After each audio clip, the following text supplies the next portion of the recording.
We welcome you to this broadcast of Varsity Football on NKTelco Sports. We are live at Minster High School, Minster Middle School Memorial Stadium, where the Graham Falcons will take on the MAC Minster Wildcats. Tonight's contest is brought to you by the following sponsors: Keyhole Pizza, First National Bank, Precision Strip, Carriage Works, Grand Lake Health, Kogi Plumbing and Heating, Lincoln Electric Automation, Minster Bank, New Knoxville Supply, Pratt Industries, Winners Meats, Borchers Floor Center, and of course NKTelco. I'd like to welcome everybody tonight. It's week 2, Friday Night Lights. My name is Scott Fry. To my right, my friend Craig Louth is going to have stats and color, and it is a beautiful night tonight, Craig, here in Minster, Ohio, as we get ready for the Division IV Graham Falcons in town for the first time ever to take on these Minster Wildcats. Perfect weather. I mean, you couldn't ask for a better night. No, you than sure this. couldn't, man. This is a great time of year to be alive if you like high school sports and nice weather. So Graham comes in tonight 1-0. Big victory last week. They took down West Liberty Salem 27-24. Yeah. That was kind of the first half belonged to the offensives. Yep. It was 27-21 at halftime. And then the second half was a very hard-fought defensive struggle where the only point scored was a field goal by West Liberty Salem in the fourth quarter. They did have a chance at the end, but they threw an interception with roughly 2 minutes left. Final score is 27-24. Yeah, so great ball game. The Graham Falcons off to a good start. Dave Tainer, the head coach. They are a Division IV school, and they play in Region 16. Last year, they finished the season 7-4 overall, and then 3-2 record in the Central Buckeye Conference. They're in the Mad River Division. The other half of that conference is the Kenton Trail, I believe they call that. It's your Kenton Trail or Kenton Ridge, something like that. But at any rate, they finished 3-2 for third overall in the conference. Give you a quick rundown of some skill players we expect to see tonight for Graham. Of course, our starting quarterback had a really nice game last week. Yeah, Eli Hollingsworth threw for 206 yards. He had 2 touchdowns. He did have 1 INT. He did have 49 yards rushing, too, and he is the one that made the game-saving or game-winning interception there at the end. Yeah, so a nice start to the season for the senior signal caller. Expect them to run the ball tonight with Tucker Nave. He had 19 rushes for 69 yards, a couple of touchdowns, also 3 catches for 65 yards and a touchdown. So a lot of offense goes between Hollingsworth and Nave. Let's talk a little bit about the home Minster Wildcats here, Craig. They come in 0-1, the first installment of the Battle of Route 66, where they go down and take on Fort Loramie last week. They end up dropping that one 39-27, but talking with some of the staff before tonight's game, it was a pretty wide margin, and with about 5 minutes to go, Minster had run that score to within 5 before Fort Loramie kind of took off on them there at the end. Yeah. Minster, everything goes through the sophomore quarterback, Brogan Steffi. They ran 60 total plays last week.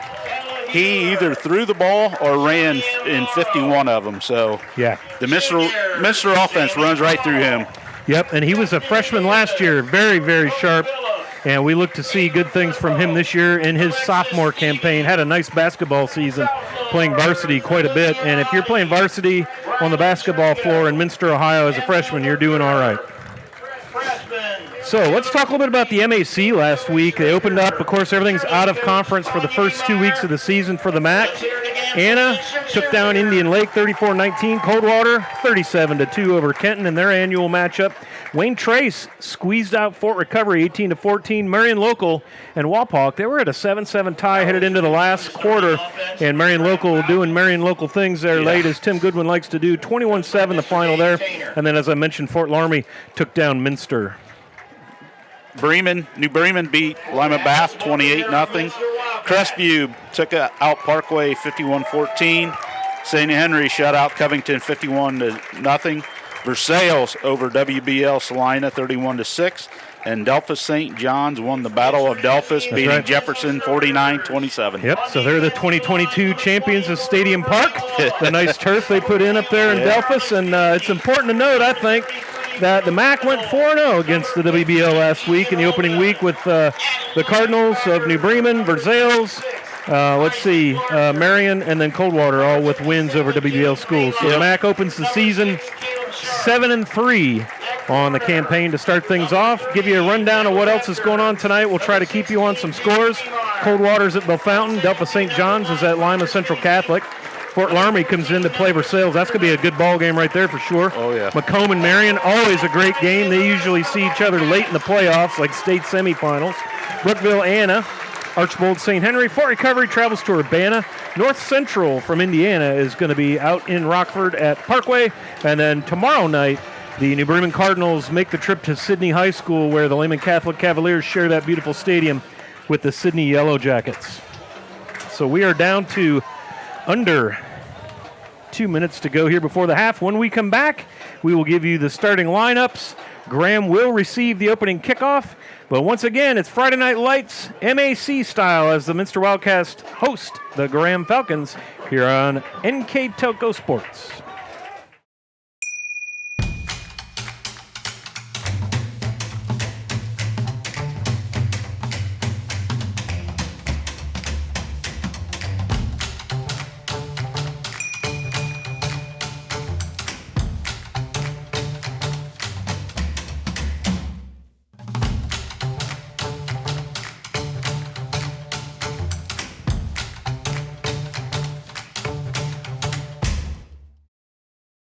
I'm Mallory. My grandpa's been making the world's worst pizza for 30 years. That doesn't look like the world's worst pizza. Grandpa, I know why they call you Chunky Bob. It's because you use chunky ingredients on your pizza. Of course, it's not because I'm fat. Grandpa, this is the world's best pizza. Keyhole Pizza, come check Grandpa out. Dine in or carry out. Welcome back to Memorial Stadium. I'd like to thank the Minster Wildcats Athletic Director, Mr. Josh Clooney, for his hospitality and hosting us. Always a pleasure. Come up here to this beautiful facility. As you can see, they got the grass looking good. And again, beautiful night for football as we're set to kick off. We've got 12 minutes to go on the clock. And Minster will do the honors. And Brogan Steffi, the sophomore signal caller, number 12, set to kick off. Back for Graham. Hard to tell those numbers. Looks like number 7, Elijah Jacks, and number 6, Adam Levy. And it looks like it's going to go to Jacks. He's going to field it at the 10, over the 15, 20, right up the middle. He's got a seam, and here he goes, one man to beat, and he makes a cut, and now the defense is going to catch up with him. And Kraus on the tackle as Jacks, beautiful run back, no laundry on the field. Craig, and Graham is set up in great field position at the Minster 43. So with Graham on offense, let's talk about the Keyhole Pizza. 3 keys to the game for the Graham Falcons. Number 1, they need to control Brogan Steffi, the quarterback from Minster. 2, they need to protect that football. And then number 3, they need to get an early lead. Absolutely. Anytime you get on the road, it's nice to have an early lead. A little swing pass out here. Boom, nice defense right there. And now we got a fumble. And they're going to say he was down, but right in there on the tackle, I believe that's Connor Schmiesing, number 10, from his corner position, safety position, gain of 1 on the play. Reception was complete to Sam Wright. So just kind of a motion round behind the quarterback and into that swing pass, but Minster read it beautifully. So 2nd down and 9 now at the Minster 42 for the Falcons, and they'll send their tight end in motion. That's Ben Sells. Now they got 3 split right. Now one's going to come back across. This is Jacks. He'll take the ball. Left side, he's got a lead block from the other back, and Minster will hold him to about a 5-yard gain, 4-yard gain down inside the 40 to the 38, Craig. So Graham's opening drive here, 2 runs. The second one definitely better than the first. As Jacks, a little jet sweeper out of the slot, and it'll be 3rd down and a long 4 at the 38. Graham starts in the shotgun. Their quarterback, number 2, Eli Hollingsworth. Talked about him a little bit in the pregame. 206 yards in the air. That's a good night for a high school passer, Craig. Yeah, it is. On top of that, he had also 34 yards rushing. Hollingsworth going to go long down the left side, overthrows his receiver. That was intended for Ben Sells, the 6'1" senior, and he needed to be about 10 foot tall to get under that one, Craig. 4th down now. I got to believe Coach Tainer is going to go ahead and go for it with this field position, 4th and 5, and then if they don't make it, rely on their defense. So they'll send one slot receiver on the left. That's number 32, Jeffrey Honeycutt. Number 5, split wide left, Ben Sells, and then 2 wide right. Single back is going to be kind of a pistol formation. Looks a little bit like a shotgun wing tee. That's number 3, Tucker Nave, and he'll probably get the bulk of the work tonight as far as running goes, but he's also a threat to catch passes. So Hollingsworth in the shotgun. He'll back up. Nave stays in the block. Hollingsworth steps up. He's got a man on defense. Sells with the catch, and it's 1st and goal, Graham. Woo! Pitch and catch. Sells laid out there and brought it in. Pretty athletic move for a big fellow. He goes 6'1", 195. Nice pass by Hollingsworth. So, boy, just like that, 33 yards on the completion. 1st and goal now. Ball spotted inside the 5, 1st and goal. Nice play there for Graham. Sells just did a nice job of getting behind the defense. He was probably 4 or 5 yards, Craig, when that ball was coming in, and made a very athletic play to catch that. So 10:36 to go now in the first as Graham taking their time. Just, again, calm, cool, everything's fine. And, again, if you're on the road, you can get off to an early lead. Boy, does that take the pressure off. Jack's across the motion now. He'll line up on the left side in the tight end position. Hollingsworth's going to roll out behind him. He'll get a flag. And nice job on the defense there. That is Niemeyer, Jim Niemeyer. James Niemeyer. Knocked down by James Niemeyer. Looks like we got a flag on the play. Maybe a hold out there. Yeah. Defensive holding? That's what it looked like. I thought I saw a white shirt get pulled.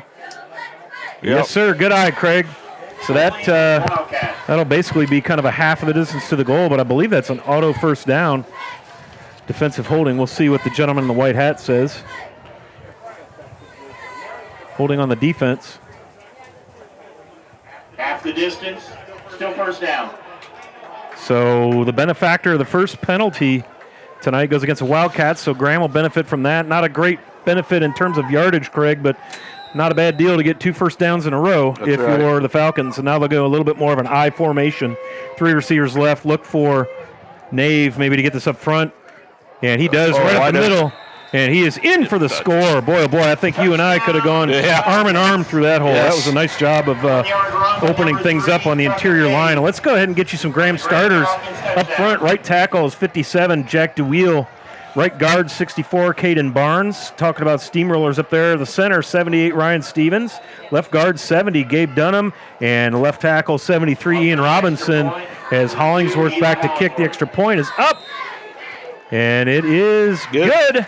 And so just like that, right down the field on the back of a really nice kick return, the Graham Falcons up 7-0 on the Minster Wildcats here on NKTelco. Together, we are family, working safely for our loved ones.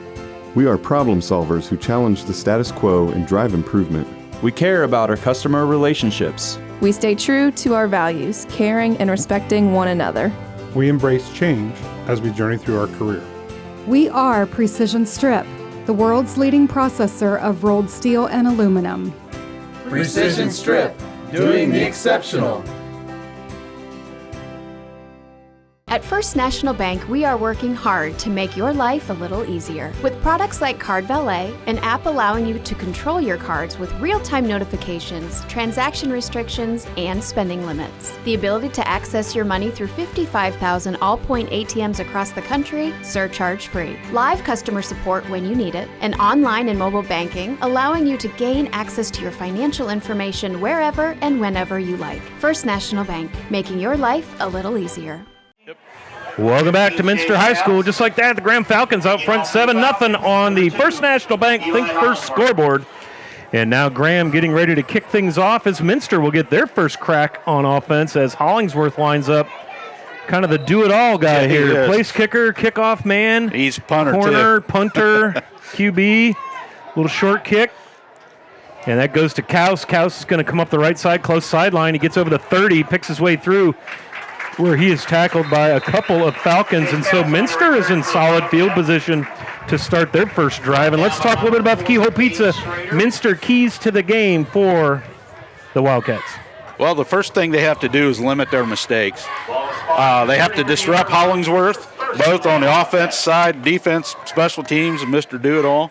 And then they need to win the time of possession. They need to get some long drives. Yeah, seeing that the Falcons hung 27 on usually a pretty tough West Liberty Eagles team last week, I think part of Minster's best defense is going to be to keep the ball on offense. Yeah. And keep Hollingsworth contained and off the field at quarterback. So the first handoff goes to, I believe that is 27. I don't know that I have a Wildcat 27 on the roster. Justin Bergman. Tackled by number 3, Tucker Nave. I'll get you a name on that. Tucker Nave in on the tackle, gain of about a yard. Yeah, there's no 27. We'll figure it out. High school football, sometimes you get some changes. That's Justin Bergman in the roster as a 25. He is a 27. And again, very similar formation or setup for the offense for the Wildcats in a kind of a shotgun wing tee as Brogy calls for the snap. Quick hitter and a little out pattern. Timing didn't look quite right there with senior Devin Webker. Let's talk about this Minster offense. Everything runs through, of course, quarterback Brogan Steffi, number 12. Wideouts are going to be number 10, Connor Smeezing. Devin Webker, we saw the attempt towards him right there. Brady Wolf in there at tight end on the Minster offense. Let's see, up front, right guard Nick Winter, number 76. Left guard Chad Schulze, 72. Center, 55, Keaton Sharp. Left tackle Fletcher Luthman, 74. And right guard, 50, Ian Homan. Minster sends 2 receivers left. Kraus is in the slot. 2 receivers right, single back. That's Justin Bergman. Bergman stays in the block. Here comes a blitz, and they got there. Boy, oh boy, Nave beat his man clean. Nice play, and the Wildcats going to lose almost 10 yards. Fourth down for the Wildcats. Over 10 yards. So 4th down and about McCartyville here for the Wildcats, and they're going to have to punt it away, and this will be Brady Wolf, the senior tight end, punter, D lineman. Back for the Falcons, number 2, Eli Hollingsworth. He spent much of last season injured, Craig. Number 7, So Elijah Minster Nice. faithful, happy to see him. Good And kick. Elijah Jack takes a couple bounces, steps up, and he'll gain the 35 before Minster closes the door. on the return. So 3 and out go the Wildcats offense, and the Graham Falcons will take over here with 8:44 to go. The Graham Falcons from the Central Buckeye Conference, which is east of here. They're out of St. Paris, Ohio. That's, I believe, northern Champaign County. Does that sound about right? Or maybe eastern Logan County, somewhere over that way. East of 235. Right between Piqua and Urbana. Right. Yes, on 36. Yep. I got you. Looks like we're going to change the play here. Hollingsworth's got 3 receivers right now. He's got, number 12, Sam Wright, 7, Elijah Jacks, and number 5, Ben Sells, the benefactor of that first touchdown pass. Nave in the backfield off the right hip, and the give is to Nave, and Minster's right there. Boy, nice job. Brady Wolf just said, yeah, I don't think so. Nice job shedding his block there, Craig, was Brady Wolf. Yeah, he did get off that block rather well. No gain on the play. Have a look at the Minster defense while we're chit-chatting here. 81, Charlie Schmeezing, defensive lineman. Defensive tackle inside 50, Ian Holman. Defensive tackle 33, Will Frimmel. A lot of Wildcats will recognize that name. Linebackers Caleb Sharp, number 6. James Bainline, 57. His older brother Augie, 34. A standout here on the defense for Minster for a long, long time. Defensive backfield, Connor Schmeezing, 10. Devin Webker's a corner. And back there are Schmeezing and the other corner, James Niemeyer, on the coverage. That would have been a tough one. That would have been a tough one. You had to come thread down the with. needle in between 2 Minster defenders. Yep, Niemeyer and Chase Kaus, the senior.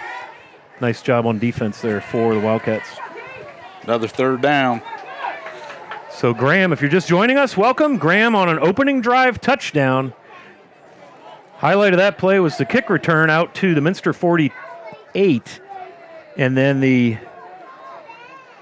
33-yard pass from Hollingsworth to Sells got him in inside the 5. Hollingsworth rolls right. He's got Jacks over there, and somehow he comes up with it. The ball dropped in over Connor Schmiesing. Jack stayed on it, tracked under it, and a big first down for the Falcons and Coach Dave Tainer as they are now inside Minster territory just like that. First and 10. Another 33-yard completion. So the O-line holds and gives Hollingsworth time, and that was one of the things we talked about Minster needing as a key to victory is to disrupt Hollingsworth, and as you can see there, when you don't do that, that's what happens. Yeah. He's had time to throw. Here comes Jax now across the formation. Fake the jet sweep. Hollingsworth pulls it down.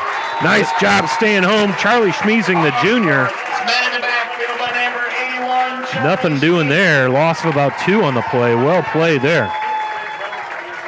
Nice defensive play.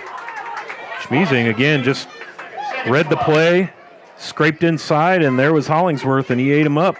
He stayed home. He didn't follow the flow going to the right. He stayed home. Exactly, yeah. They ran a jet sweep.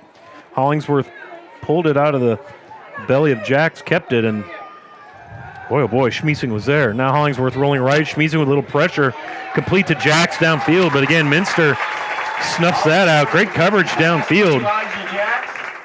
57 Bayline in there on the stop with a couple other, looked like Devin Webker from his corner position also.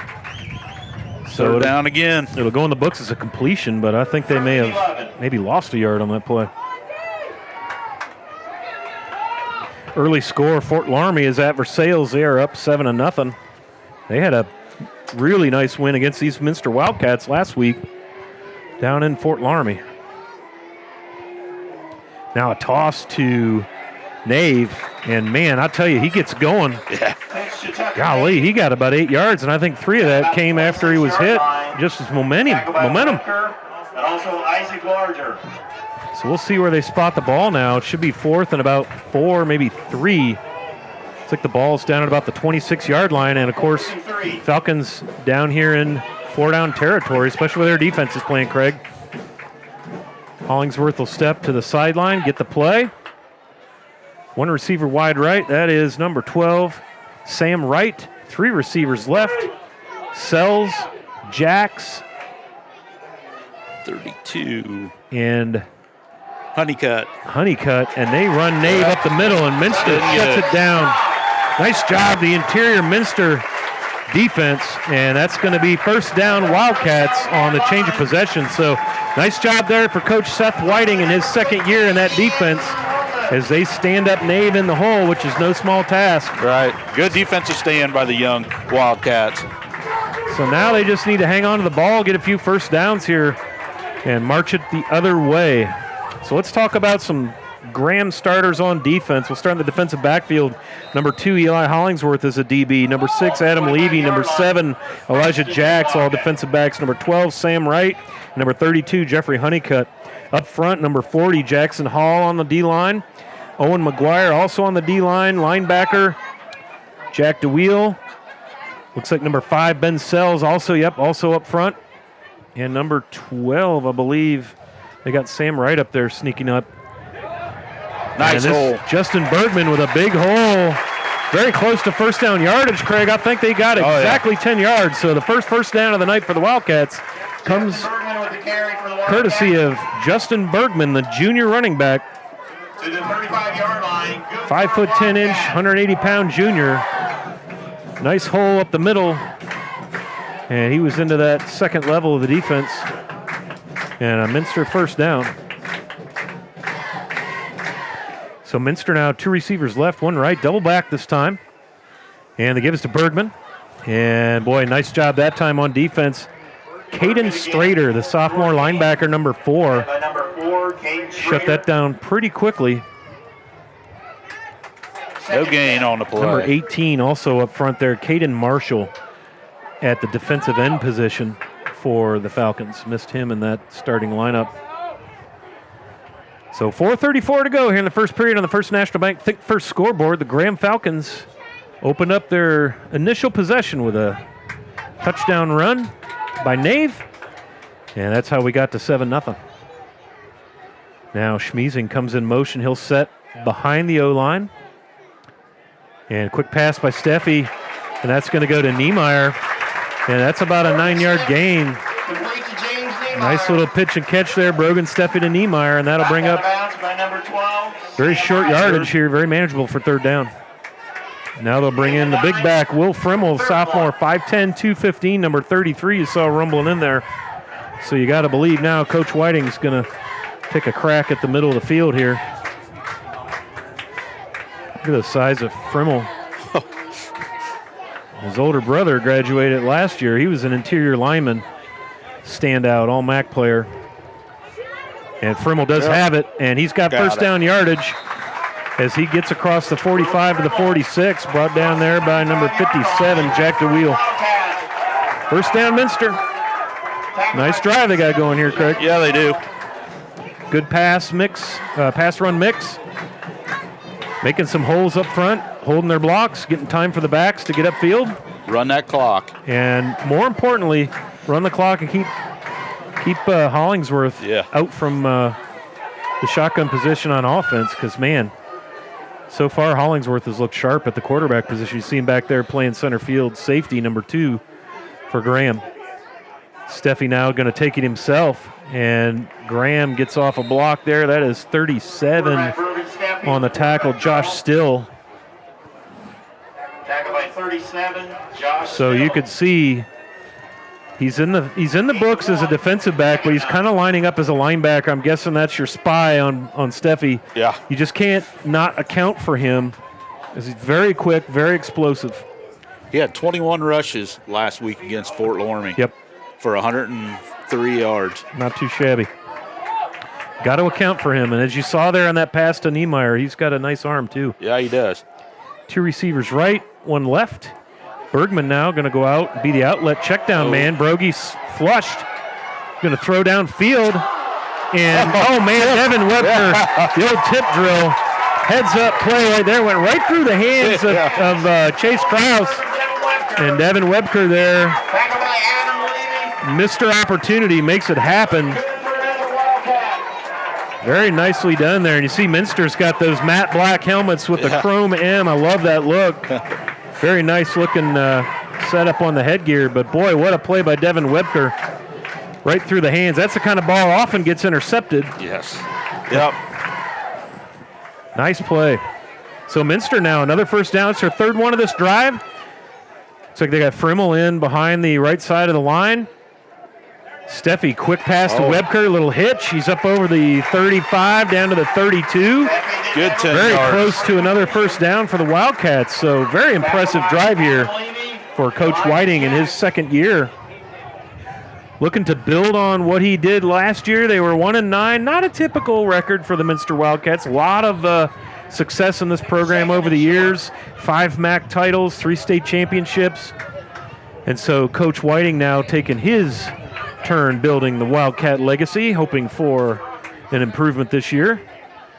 And Bergman, nice job, nice patient run, picking his way through there. Gain of about 5 yards, and actually that was not a first down the last play. This is the first down. Tackle by number 3, Tucker Nave. So Minster now inside the Graham 30 to the 28, 2:07 and running on the First National Bank scoreboard as Graham subbing in some D linemen. You see 64 coming in. That's Caden Barnes, also right guard on offense. And 3 receivers left. That's Schmiesing, Krause, and Niemeyer. And then over here to the right, this is Devin Webker on his own. Bergman's back there with Steffi. Nice job up front on the O-line. Now Steffi's got to move. And boy, oh boy, 64. Very athletic move there by Caden Barnes. Beat his man. And Steffi needed to roll out a little more quickly on that or get rid of the ball. I think you got to credit that sack to the quarterback. And boy, oh boy, did he lose some yardage there. That's a 10-yard loss, 11-yard loss. So it'll be second down in McCartyville here for the Wildcat offense, headed east. Loss of 11. Boy, oh boy, that's a big loss. But the way we've seen the Wildcat offense on this drive, picking up, 10 yards a pop here, it's only second down, so just work your way up there. Same formation now, 3 receivers left. Brogy back to pass. Oh, bringing pressure. pressure. Up the middle. Webker goes up the ladder, cannot bring it down. Nice job on defense there to stay with it. Number 6, Adam Levy, the sophomore defensive back, to knock that one away. Graham had pressure coming in on Hollingsworth. Boy, He had to get rid of it. Sure did. Steffi had to dump it quick, probably sooner than he wanted to, and it got a lot of air under it. And Nice job that time by the interior defense of Graham. I don't know if that was a linebacker blitz. It looks like they run a kind of a 4-3 set. But now they're creeping linebackers up. Now they got almost like a 5-2 look. Yeah. 6-2. Guys Yeah, I on got the 6 line. guys on the line now. Steffi, empty backfield. And empty man, yeah, boy. Blind side when you got 6 guys rushing against 4. That's what you get. And now we're 4th down and Anna. Long way. That was 3rd and 21. This is going to be 4th and a long way. I can't math that well. 3rd sack of the game so far for Graham. Yeah, and the last 2 were just a matter of numbers, Craig. There was more guys coming than there were to block. So Wolf now going to punt this to Jax right there on the ball, bounces at the 10, and the Wildcats will down it. Will Kanapke will down it for Coach Whiting and the Wildcats. And 21 seconds to go here before we flip directions. Graham with a 7-0 lead here as they get ready for their 3rd drive now on offense. Ball will be spotted at the 10-yard line. 1st and 10. So the defense is kind of trading some stops here. Looked like Minster had a little something going there, Craig. And then the Falcon defense got a couple of sacks there. Yeah, really, that was the end of that. So that key to the game contained Brogan Steffi. Very prophetic there on that drive. So far, so good for Graham. So now Hollingsworth in the shotgun. He's got Nave. He keeps it, rolls, and he's got Sells, and it's overthrown. He was looking for Ben Sells. Minster back there with a host of defensive backs. No harm there. I don't care how good of a quarterback you are. Even NFL, you see quarterbacks when they have to throw across their body. It's tough. Very tough. Yep. Especially going close to the sideline. Yes, yeah, he rolled the short side of the field, rolled to his left. He's a right-handed quarterback, so at least he's throwing open shoulder. Now the toss to Nave, and he's got a little slide. We're going to get a face mask on that for sure. So 1st down yardage, 10 yards, maybe 11 on the carry, but we're going to tack on a personal foul at the end of that one. Tackle by James Bainline, number 57. And, I mean, it wasn't an attempt to do anything wrong, but just you got to let go of that mask when you get it. And you saw Nave, his head spin around, and that's going to be a foul every time. So 15 yards will be stepped off against the Minster defense.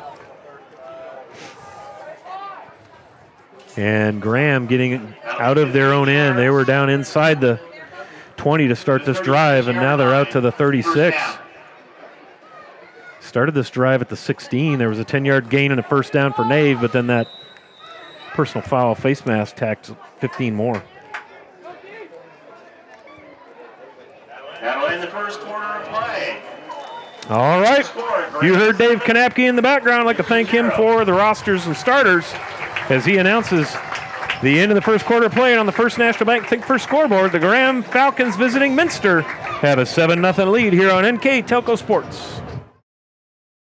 CarriageWorks has expanded and now can hold up to 25 cars in our service bay. CarriageWorks thrives on customer satisfaction. We accomplish that by providing top-of-the-line technology. CarriageWorks now uses a laser beam system to measure down to the millimeter of factory specs to better service you and get you back on the road. CarriageWorks has a brand new top-of-the-line paint booth that uses waterborne paint. There's no job too big or too small for CarriageWorks. We're certified collision specialists. Come in and see us today.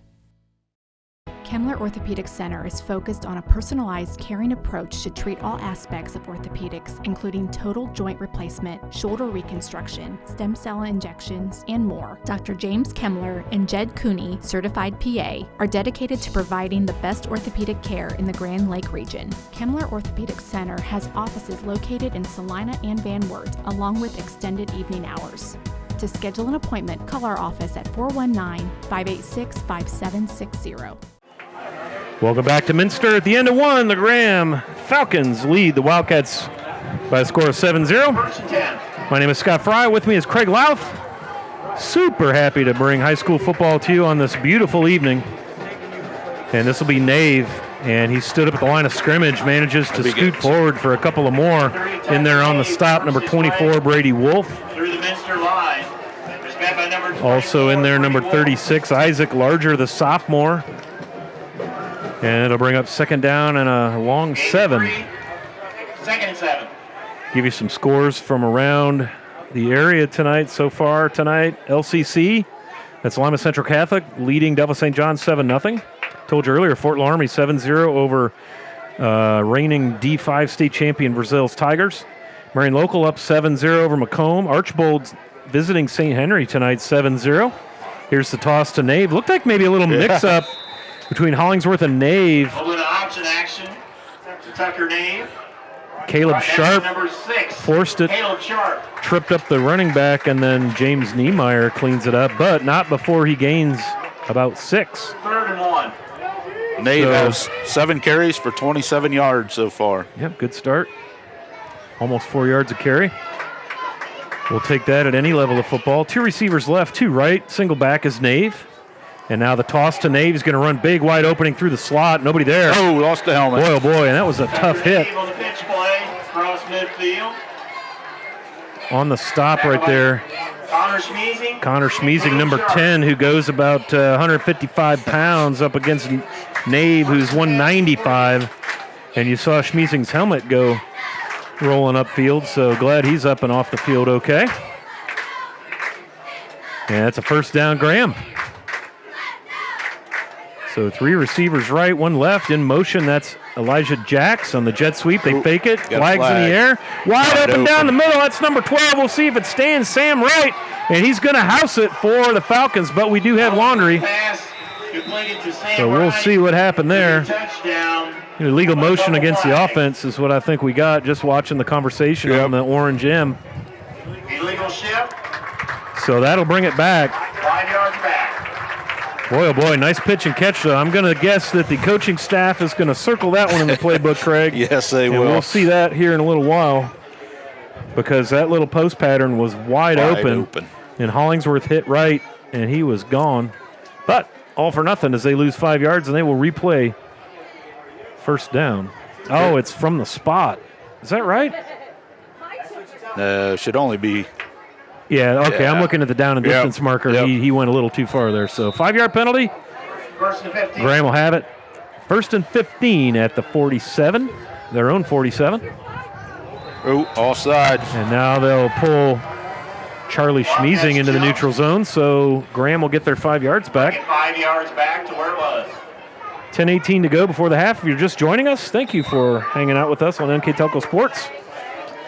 Very happy to be able to bring you these ball games. And in fact, we're going to bring you some replays of tonight's high school varsity football action on NKTelco Channel 3 or in high definition on Channel 503. You can watch this one again Thursday, September 1st at 5 p.m. or Saturday, September 3rd at 2. And now the give is to Nave right up the middle. Gain of about 2. Nice job inside for the Wildcat defense. Wolf is in there. 81, Charlie Schmiesing. And Charlie Schmiesing also on the tackle. Down at the Minster 46. 2nd down and 8 now for the Falcons. Gain of 3, 2nd and 7. 9th carry for Nave. Nice night of work so far. Yeah. It's a good, strong back. Quick.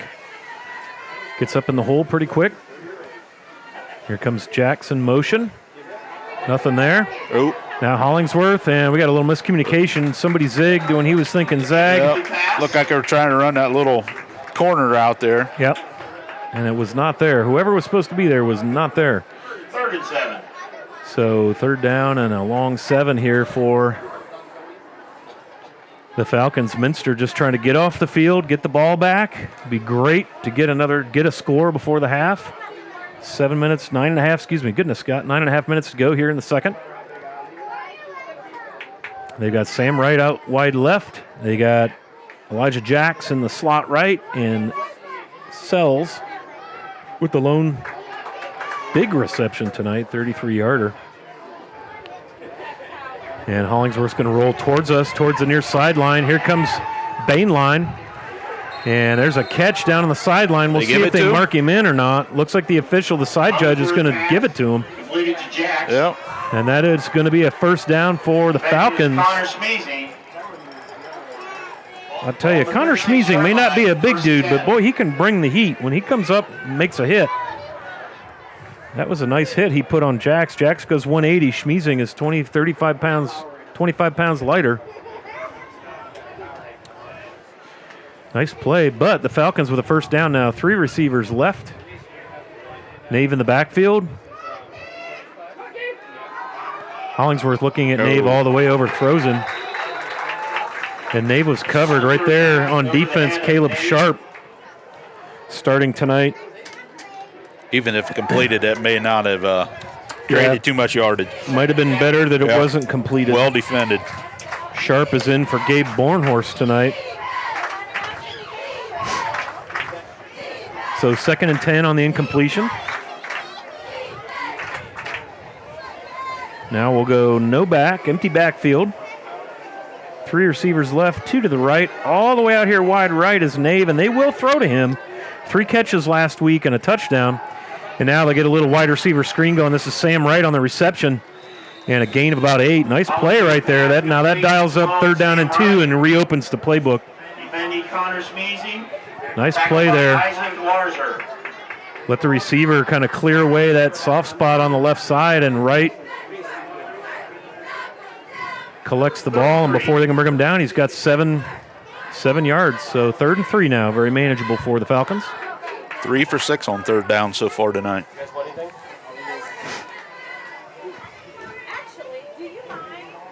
Jeffrey Honeycutt, left tight end. Sells wide right in the slot, in motion, number 6, Adam Levy. And he's going to jet sweep it. He turns the corner. Nice job on defense. Whew, man, nice job over there. I didn't get a number on that Wildcat. Number 6, Adam Levy. So 4th and 3. Number 36, Isaac Larger. So you hear in the background, Isaac Larger did a nice job. That was his coverage man. He stayed with him, and when Levy got around the corner, Larger was there and threw him to the turf. So 4th down and 3. This is the 3rd time now the Falcons have gone on 4th. They made 1, and they were stopped on 1. Hollingsworth over to get the play, and now they're going to call timeout. And we will take a timeout with them. This is a precision strip timeout taken by the Graham Falcons. 8:01 to go on the First National Bank scoreboard. Graham 7, Minster 0 here on NKTelco Sports. We are here.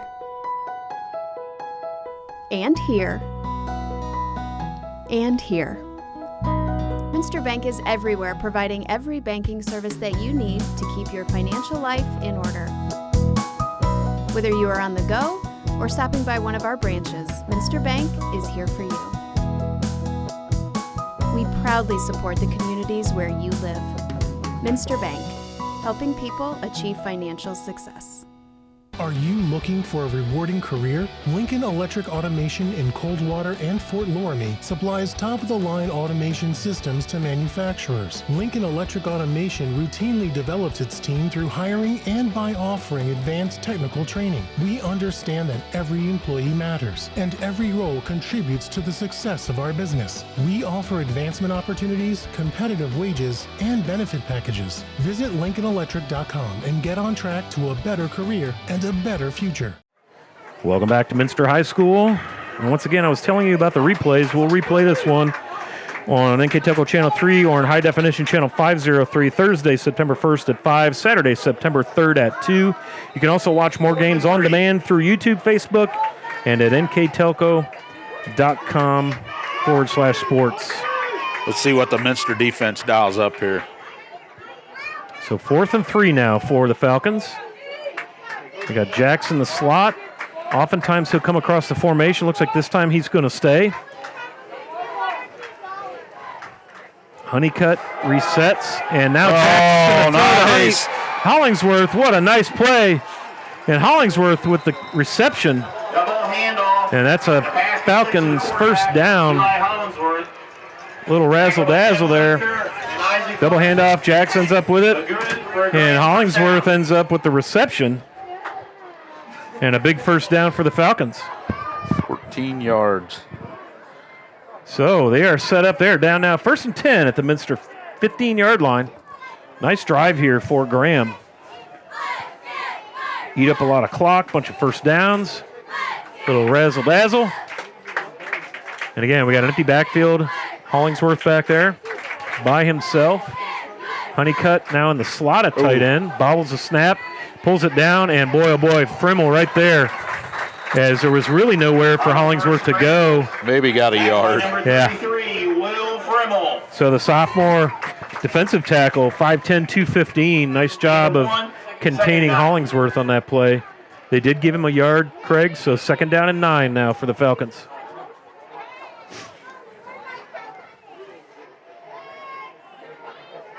Nice to see the numbers here. Division 7 football program here in Minster, and man, they got a bunch of boys. I'm going to guess they're probably north of 60 on the roster. Now Hollingsworth trying to hit right on the post, and was just never going to connect.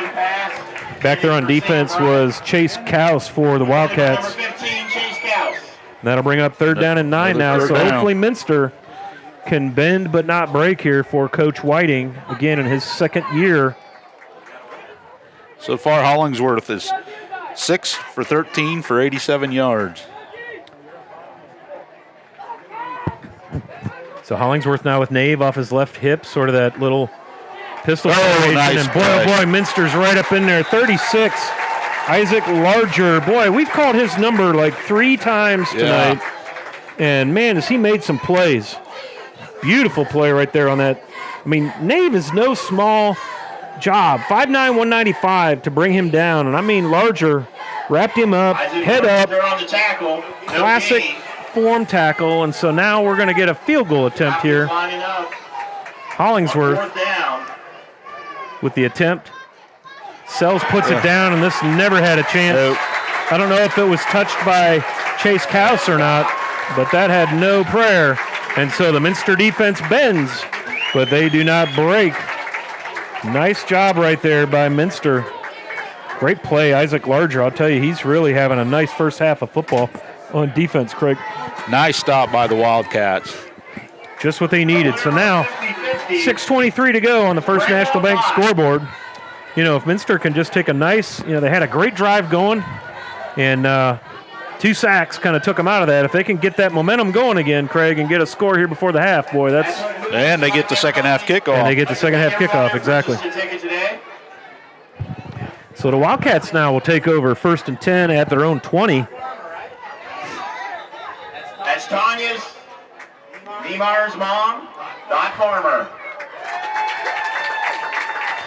So Steffi will be in the shotgun. He's going to have Justin Bergman, their starting running back, off of his right hip as the officials get us set. Andy Peppelman now in the game at wide receiver, the senior. Number 7 in the slot on the right side. 2 receivers left. That's Nemo.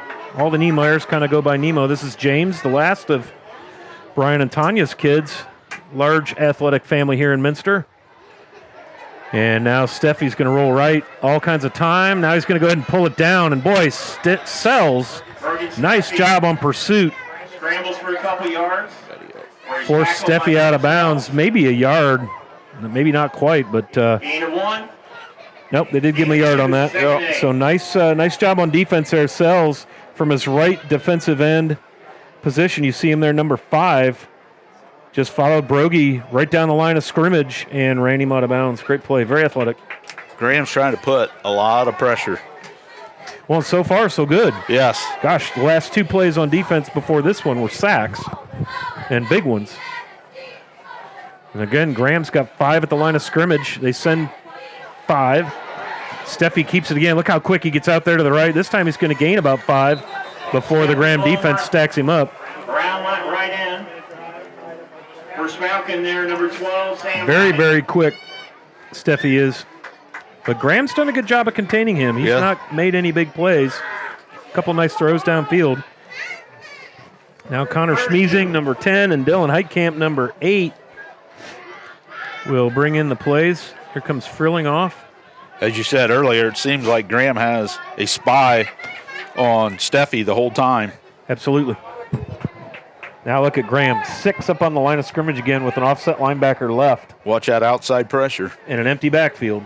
Same thing that got Minster in trouble before. And this time the pressure comes up the middle. And there was no hope for that one. Right there is Jackson Hall, number 40. Ball's incomplete. Just no hope. Again, when you're getting 6 guys on 5, the math tells you that that's not going to end well for the team with 5. That's right.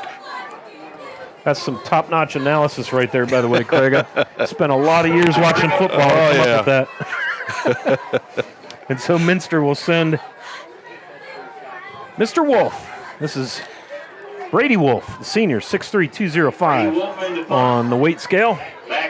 He's going to punt. Tight end on offense. And we're going to fake it as Frilling, the up takes it. I don't know. We may have a turnover. I tell you, Graham read that pretty well. Yeah. Frilling did gain some ground, but I don't know. He's short. We'll see what the gentleman with the stripes have to say. Tackled by Cade Schrader. Boy, it is close. It is real close. Looks like they had to get to the 30. They had to cross the 30, looks like. But again, we're at an angle, and we're all the way across the field, so they'll bring out the experts with the orange sticks. The line judge on our side. Oh, yeah. It's close. It's really close. Nice call. Boy, I'll tell you, that's a gutsy call deep in your own end. But why not? 1-9 last year, trying to get a catalyst, get this season going. Great game against Fort Loramie last week. Why not? The defense has been playing pretty well for Minster, and they are just a couple chain links shy of a first down. And so Graham will go back on offense. But I like the why not-ism here for Coach Whiting and company. And so Graham now got great field position right at the Wildcat 30, just across the 30, as they look to put it in play now. Well, that double handoff pass from Jacks to Hollingsworth was sure nice in that last drive. Yes, it was. I mean, that was a nice touch pass by number 7, Elijah Jacks. And he's the young man with the nice kick return on the opening kickoff. He runs the ball out of that slot receiver. They like to run the jet sweep to him out of that position. Nave takes it. No, Hollingsworth pulls it back down. Little read, bounces off a couple would-be tacklers before Frilling and Wolf bring him down. Gain of about 4.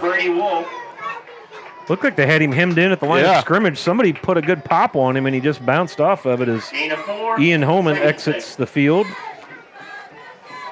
Nice quick spin move. Get out of the tackle.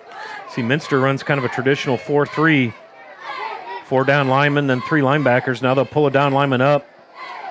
Right down the middle. Boy, wide open. Nice little poster inside there. That's the tight end Honeycutt.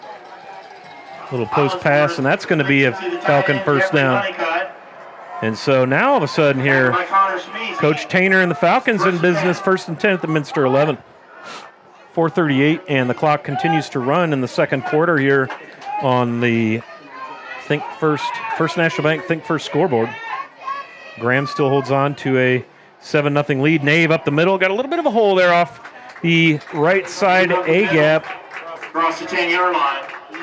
Gain of about 3. We're stopped by number 76, Nick Winter. Now gain of 2. Number 56, James Bainline. So Winter and Bainline on the stop. Now Hollingsworth going to look over sideline for his plays. Got Honeycutt in it, kind of a slot, short slot. Jax is out left, Sam Wright is left, and then Sells is in the short slot right on the hash marks. Nave off the right hip.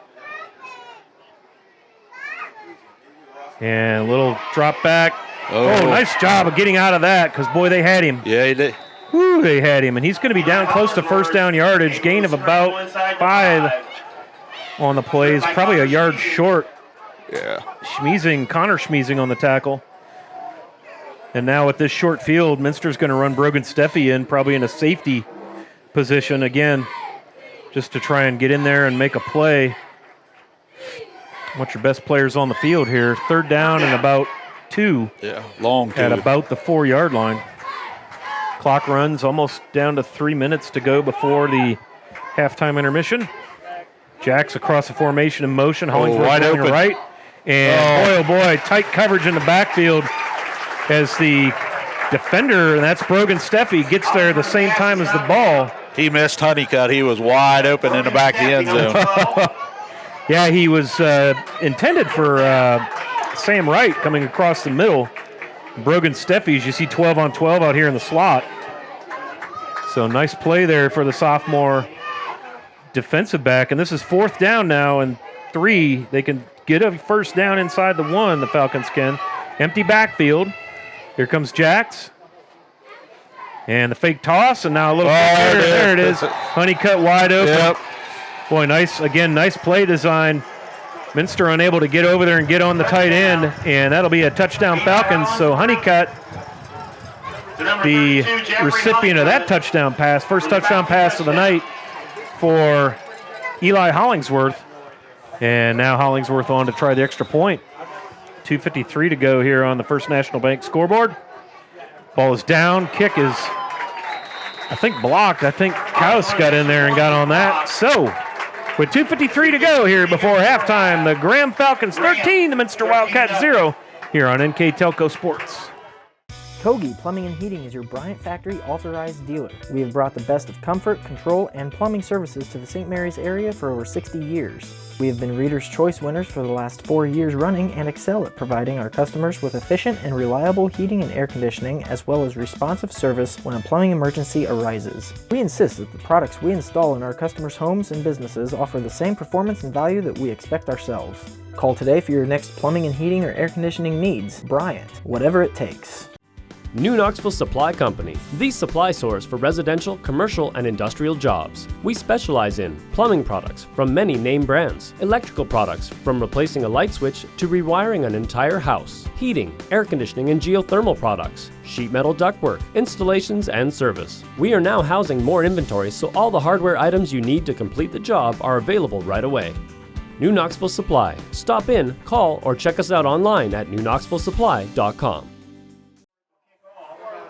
Welcome back to Memorial Stadium, home of the Minster Wildcats. Beautiful night here in southern Algonac County. And Minster with their hands full as they host. And this is the first meeting between these two schools. Minster hosting Division IV Graham Falcons in town. Graham is up 13-0. The benefactors of a failed fourth down conversion attempt, and they picked up a short field at the 30 as Connor Schmeezing returns the kickoff and gets out to about the 20, where he is brought down by Jackson Hall.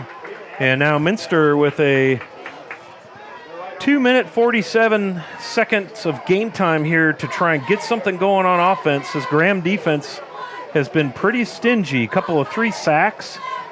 Interestingly enough, no turnovers tonight. Both teams doing a nice job of protecting the football. It's been a fairly mistake-free penalty-wise. Only a couple of penalties called tonight. I think 1 against Graham and 2 against Minster. Let's see if Graham comes out and plays a little prevent. Be curious, yeah. Just before half, Fort Army 14, Versailles 0. They don't seem to, they're not having as many guys up on the line as what they had. Now they're kind of dropping back. They've got 3. Now they've got some guys cheating up there, kind of trying to hide their game plan. Steffi backs up. Here they come. Oh, gotta get rid of it. Boy, oh boy, cells all over Brogan Steffi. Wow. That's one thing. That's tough when you're the size of Brogan Steffi, 6'1", 165, and you got all that meat coming at you. All the way back to the 7-yard line. 4 sacks for negative 46 yards. Yeah, that's been the story of the first half here, is this up this D-line here for Coach Tainer and the Falcons have done a nice job of, when they haven't sacked Steffi, they've been pressuring him quite a lot. So Steffi now in the shotgun at about his 2-yard line with Bergman beside him. Back to pass, rolling to his right, escapes the pressure. Now he throws downfield. He's got catch. Kaus. He pulls it in. Let's see if he was in bounds. He's out of about the 25, the 23-yard line. So that's going to be enough for, well, no, that's going to get him back inside the down markers. They had that 17-yard loss on the sack. And what'd you say, 4 sacks for a negative 46 yards? Yeah, that's tough. But now they're at least they're 3rd down and doable, 3rd and 8. 1:53 to go here before halftime. Graham is up 13-0. If you're just joining us, welcome. Minster now with 3 receivers to the right, 1 left. That's Niemeyer to the left. Steffi now back to pass. Pressure. And an unblocked man, Niemeyer with the catch. And that should be enough for a Wildcat first down out of the 33-yard line. Okay, Steffi got that one out of there pretty quick. Caden Strader, number 4, was coming with the heat. But Steffi unloaded it, and Niemeyer pulls it down. That's a couple times now. Those two have connected. Niemeyer, a sophomore, very sure-handed. Steffi fakes to Bergman. Sells applies the pressure. And a little receiver screen as Devin Webker makes a few guys miss. And just like that, Minster very close to more first down yardage. And Steffi took a hit on that one. Boy, Sells was right there as Steffi stood in and released the ball, Craig. And that is going to be good for a Wildcat first down. 1:25, the clock is running as Minster trying to put something together here right before halftime. Get on the board. Oh. And that's going to be a false start on the offense. You see Graham trying to set their D-line, and it looked like maybe that might have caused a flinch up front for the Wildcats. I guess the good news on that for Coach Whiting and the Wildcats is that stops the clock. 1:14 to go. Now they can take their time and get themselves sorted out here. Everybody moved except the center. Mm-hmm. That's generally frowned upon. Two receivers each side. Frilling in the backfield. Little out to Niemeyer. Out of bounds. Nice play. Good 9-yard. Adam Levy defending there. Not much he could do with that. Defended by Adam Levy. And so the Wildcats get that penalty yardage plus a couple. And they are up to the 47-yard line. Second and about 6. Second and 6.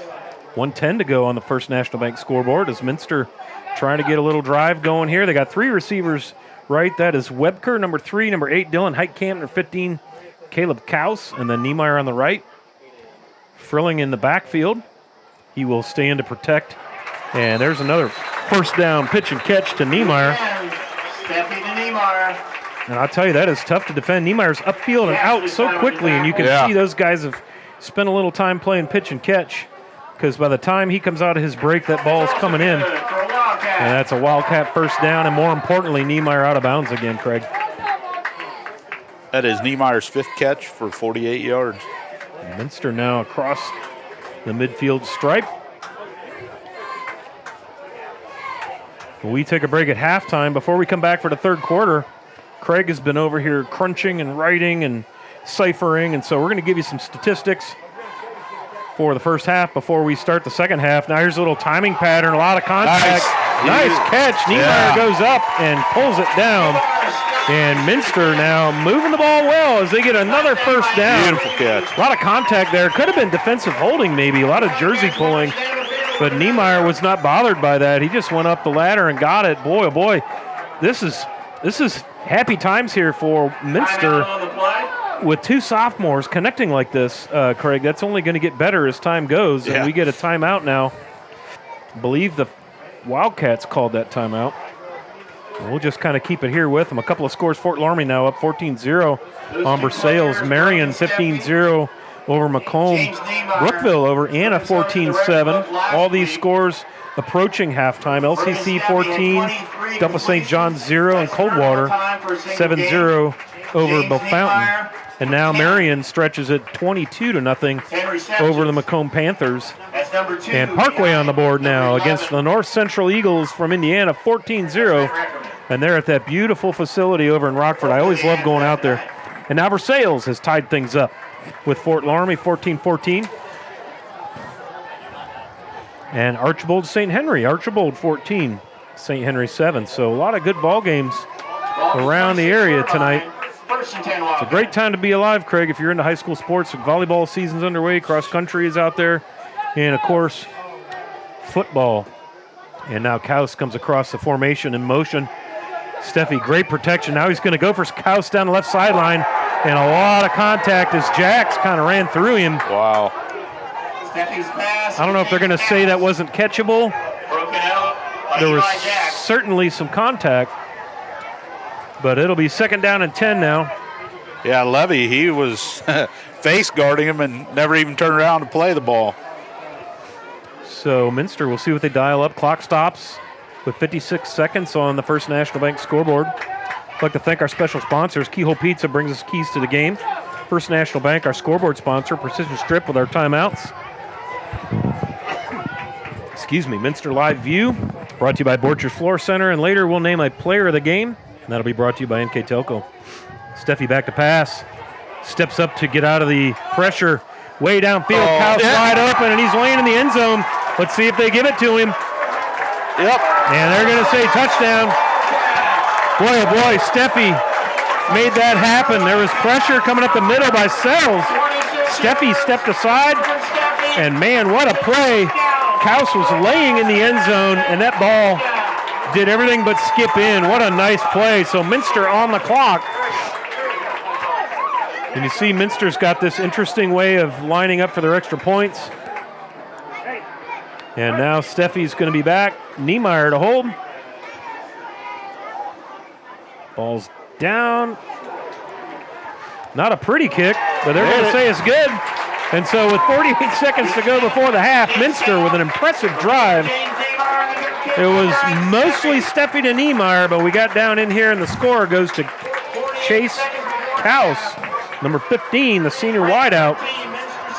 26-yard pitch and catch, and then Steffi with the extra point. And now Minster is on the board, and we're going to go ahead and keep it right here as we change possession and get ready for the kickoff. What Just a as drive. we talked about, right? When Minster got the ball, they could score here. They get the ball, start the second half. That's right. Build some momentum. And they've found something here with these little passes, these little out routes to Niemeyer. So you got to believe that Graham's going to have a look at that at halftime and adjust for that, which may open up the rest of the football field for the Wildcats. There hasn't been much room on the ground for Minster, so maybe this drive will open up their run game a little bit as Steffi gets ready to kick off. So far, Steffi is 10 for 14 for 123 yards in that touchdown. And most of that has been on this drive. They started that drive at the 20. They go 80 yards in just over 2 minutes. And so Jax and Levy will be back for the Falcons. And Steffi's kick is going to go to Elijah Jax at the 10, 15, 20. Makes the first couple guys miss, and then he's brought down probably about the 28, 29-yard line in on the tackle. Freshman Noah Sweeterman. Tackle by number 14, Noah Sweeterman. And so we'll see what Coach Tainer wants to do, and that's not a good sign right there as Elijah Jax gets up tenderly. I don't know if that's a left ankle or knee, but you don't want to see that if you're Coach Tainer. He is an integral part of the offense. He's thrown for a completion. He runs the jet sweep.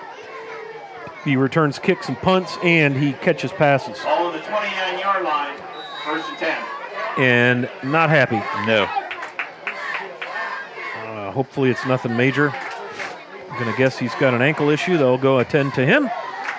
And Hollingsworth now with 42 seconds to go. We'll see how aggressive the Falcons want to be here. Little toss to Nave. And Nave, I wonder how they're going to incomplete pass. Yeah, because Ian Holman came in, and it should have been a toss. And Hollingsworth had to improvise there and kind of made a shovel pass. He blew that play up. Yeah, and Nave almost brought it down, but then you're thinking, is that a toss fumble? But it was an incomplete pass. So clock stops with 36 seconds to go on the First National Bank scoreboard. Levy in the slot left. One receiver either side of him. Sells on the near sideline, number 5.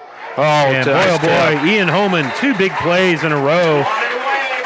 Number 50. Nice job there, the sophomore, 6'3", and he's got a big wingspan. 2 plays in a row now, he breaks things up from his right end position. And just like that, Minster, 2 plays, very quick plays, looking to hold Graham here before the half. And that's pretty impressive too, Craig, because they're in a kind of a prevent. They got 4 linebackers, 5 yards off the line of scrimmage, and the line of scrimmage is where the work's getting done here. Steffi's about 30 yards downfield. Hollingsworth on the keeper. He's going to be about 2 yards short. 27 seconds to go here. You got to believe Coach Tainer's going to want to punt, get this ball out of his end. And Minster will take a precision strip timeout. We'll take it with them. Under half a minute to go in Minster before halftime. Graham 13, Minster 7 here on NKTelco Sports.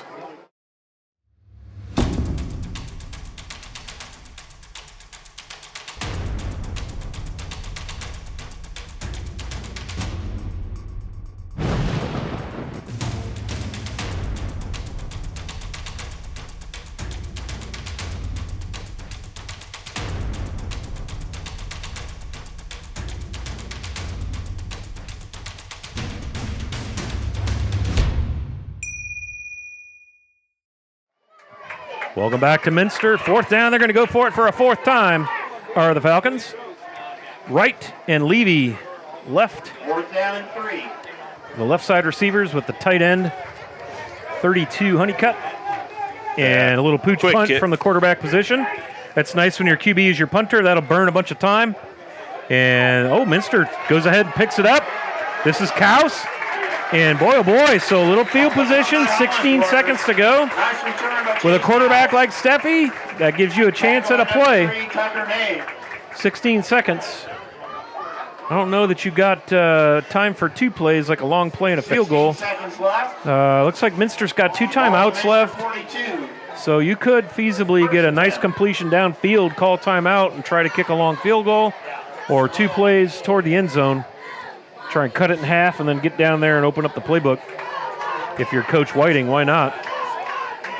So we'll see what they will elect to do here. Going to empty the backfield. It's going to be Brogy, Schmiesing in the left slot with Kaus and Niemeyer. And then Dylan Heitkamp in the right slot. I'm going to guess that's Devin Webker over there on the right side. I don't see a number based on my angle, but I'm sure that's Webker. Steffi calls for the ball. Nice protection, a little short. Now Webker will step out of bounds to 50.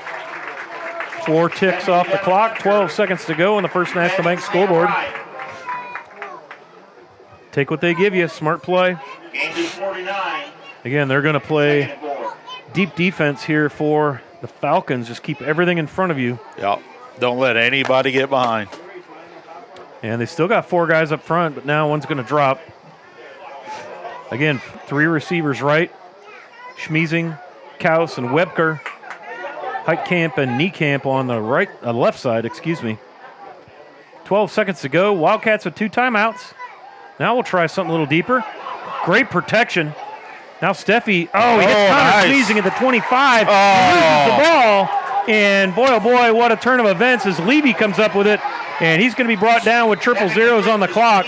So what a shame. Connor Schmiesing worked himself open in the middle of that defense.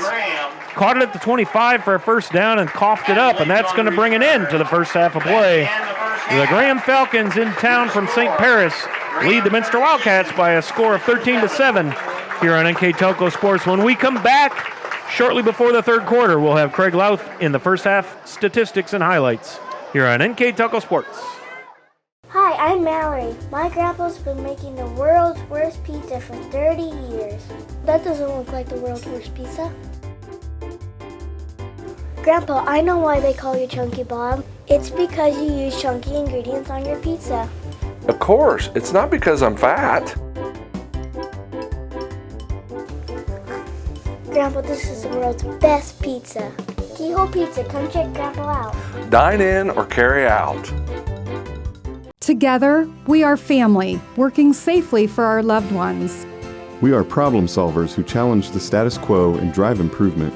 We care about our customer relationships. We stay true to our values, caring and respecting one another. We embrace change as we journey through our career. We are Precision Strip, the world's leading processor of rolled steel and aluminum. Precision Strip, doing the exceptional. Welcome back to Memorial Stadium here at Minster High School, Minster, Ohio. Scott Fry and Craig Louth bringing you all the action as the Minster Wildcats host the Graham Falcons. We are at halftime as they honor the golf team here in Minster. 2 wonderful performances, the Graham Marching Band and the Minster Wildcat Marching Band. Some great tunes. The crowd very appreciative here in Minster. Let's get some statistics as our friend Craig Louth is going to tell you how we got to this score on the First National Bank scoreboard of Graham 13, Minster 7. Okay, in the first quarter, Tucker Nave had a 1-yard touchdown run. Hollingsworth kick was good for a 7-0 lead for Graham. Second quarter, Hollingsworth hit Jeffrey Honeycutt with a 30-yard pass. The kick was blocked, so Graham was up 13-0. And with 48 seconds left in the second quarter, Chase Kaus called a 26-yard touchdown pass from Brogan Steffi. Steffi had to kick, and that's how we got to our 13-7 Graham lead at halftime. Looking at stats, team stats, for Graham, they had 9 first downs, They had 18 rushes for 61 yards. They had 120 yards passing. They were 9 of 18 for passing, no interceptions. Total offense plays, 36 plays for 181 yards. They did have one penalty for 5 yards. On third down conversions, they were 3 of 9. Fourth down, they were 3 of 4.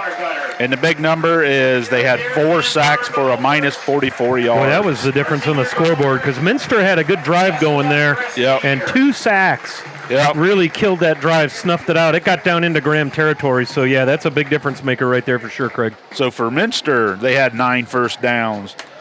They had 13 rushes for a negative 14 yards. That's where those 44 yards and sacks come in. Passing-wise, Steffi had one heck of a first half. He was 12 of 16 for 161 yards. Overall, Minster ran 29 offensive plays for 147 yards.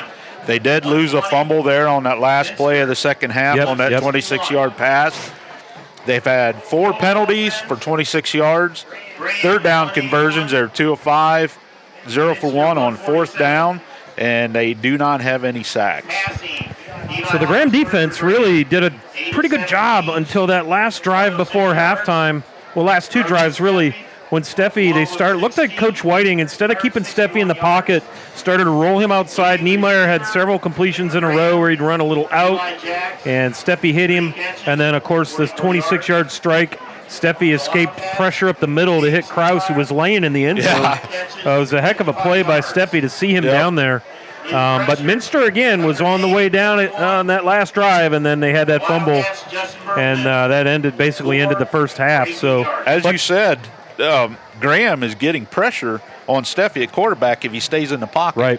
But as long as he rolls out, he's very good at rolling out and he's finding the open receiver. And 12 of 16, most of those incompletions were he had somebody in his face, and they forced him to throw earlier off target. So they were very early in the game.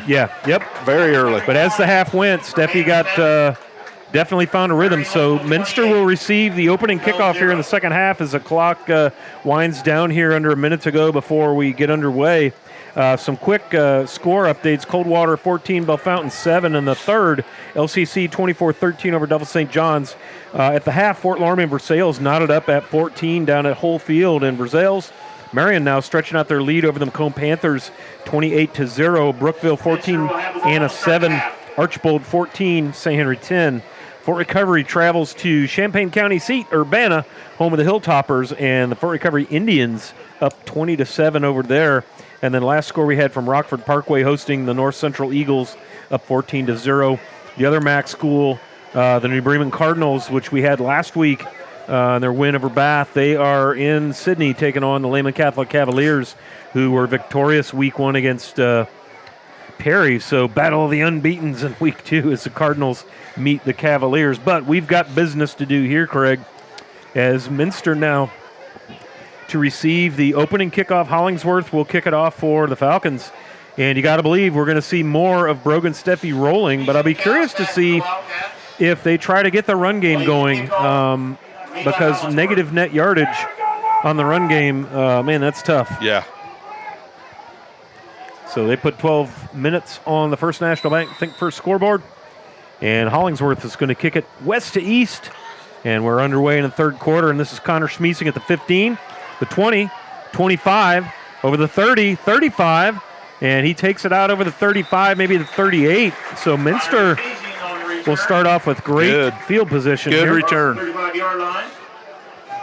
Just want to let you know next week I'll have these same Minster Wildcats as they open up MAC play. They're going to head west, one town west on 119 to Maria Stein to take on Tim Goodwin and the Flyers, the reigning Division 7 state champions, perennial MAC champions.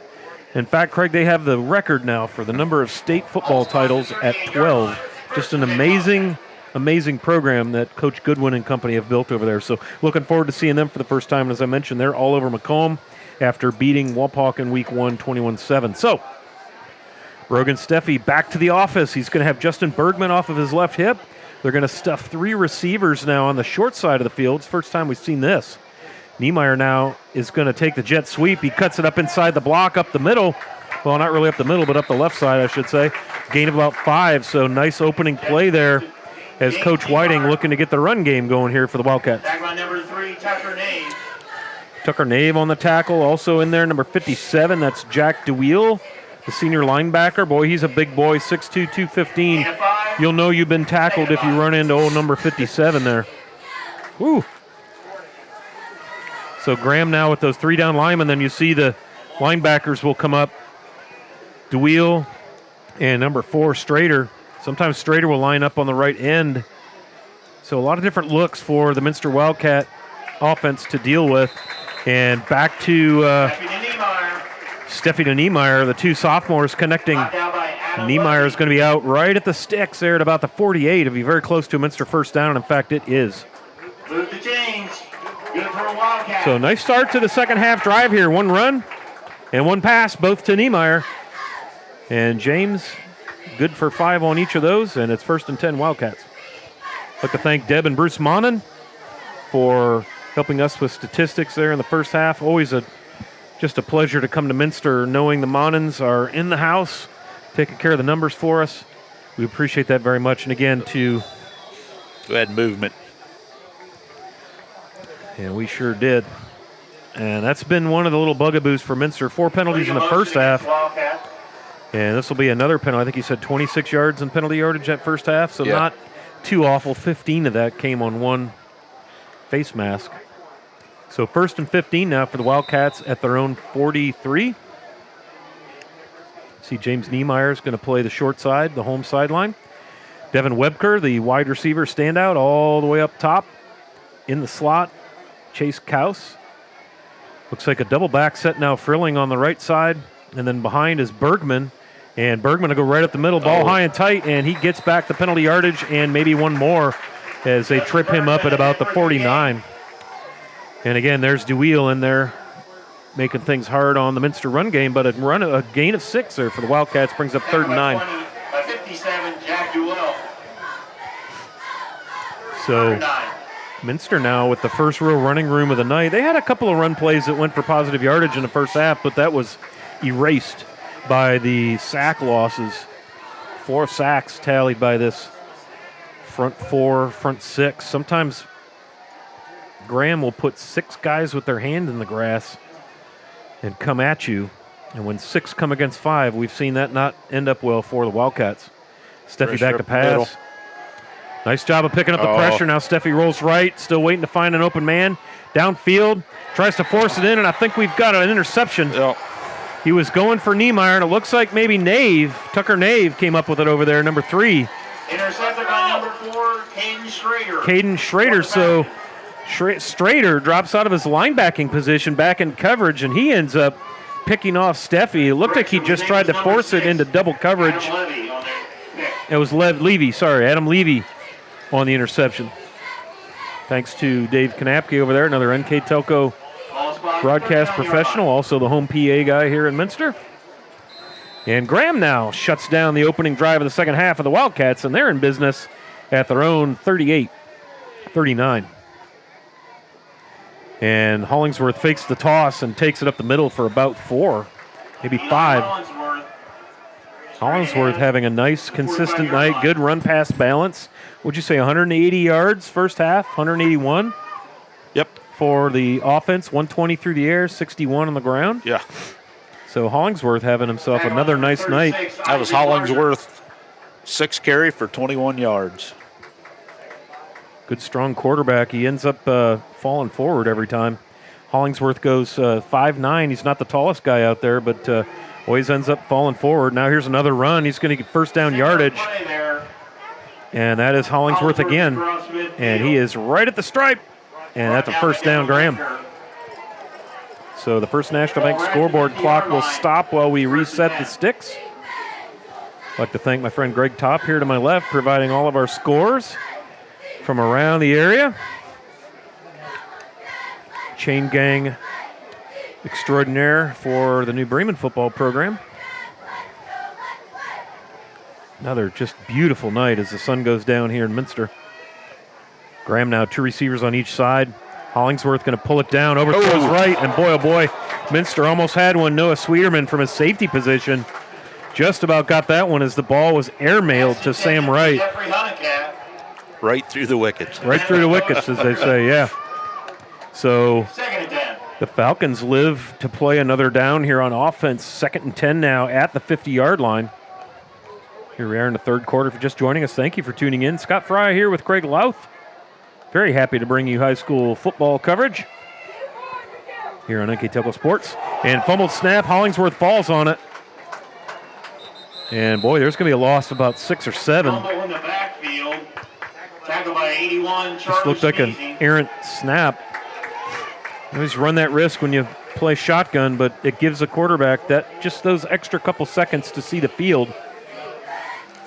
Most high school programs now run everything out of this kind of this spread, shotgun wing tee spread. That brings up 3rd and 16. So 3rd and McCartysville now for Coach Tainer and the Falcons.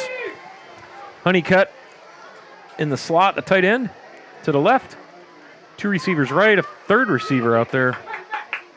Excuse me, a 4th receiver out there on the left.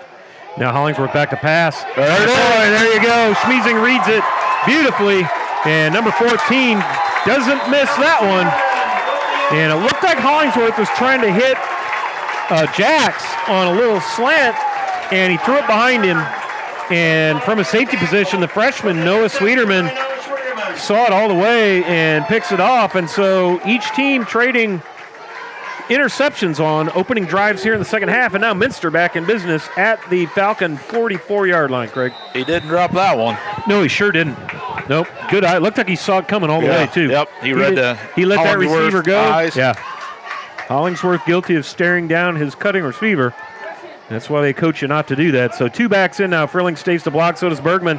Minster going for the big one. Nemo down the sideline. Drops it. Nice coverage back there. Yeah. That's Adam Levy in coverage wearing shirt number 6 for Graham. He was right there. And I tell you, Steffi put that one right on his hands. You could tell those boys have played a little pitch and catch, Craig. Steffi and Niemeyer are dialed in. 8:07 to go now. Clock stops here in the third as we are being treated to a beautiful West Central Ohio sunset. See that beautiful Minster School building over there? That's the elementary school. That beautiful gymnasium where we see volleyball and basketball.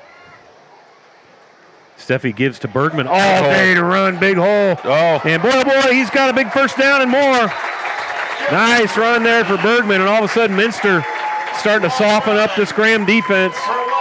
And you got another Wildcat first down as the run game coming to life here in the third quarter for Minster and Coach Seth Whiting. Boy, Bergman he could go anywhere he wanted over that right side, man.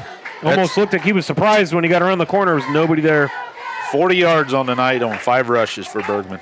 I'll take 8 yards a carry. So Bergman in the eye basically now. The spread offense, they're going to give it to him again. Again, trying to read his blocks. Strader stands him up, and then the defense shuts him down. So that time unable to get anywhere as Caden Strader, number 4, sophomore linebacker, having a nice night on defense. He's pressured Steffi a couple of times, made some good stops, and it's 2nd and 10. He was able to get out of that first tackle, but it was enough to hold him up. Yeah, and it held him up everybody else to recover.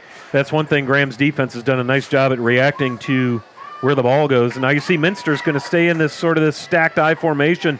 Frilling, the up back, is actually in a tight end position behind the right tackle.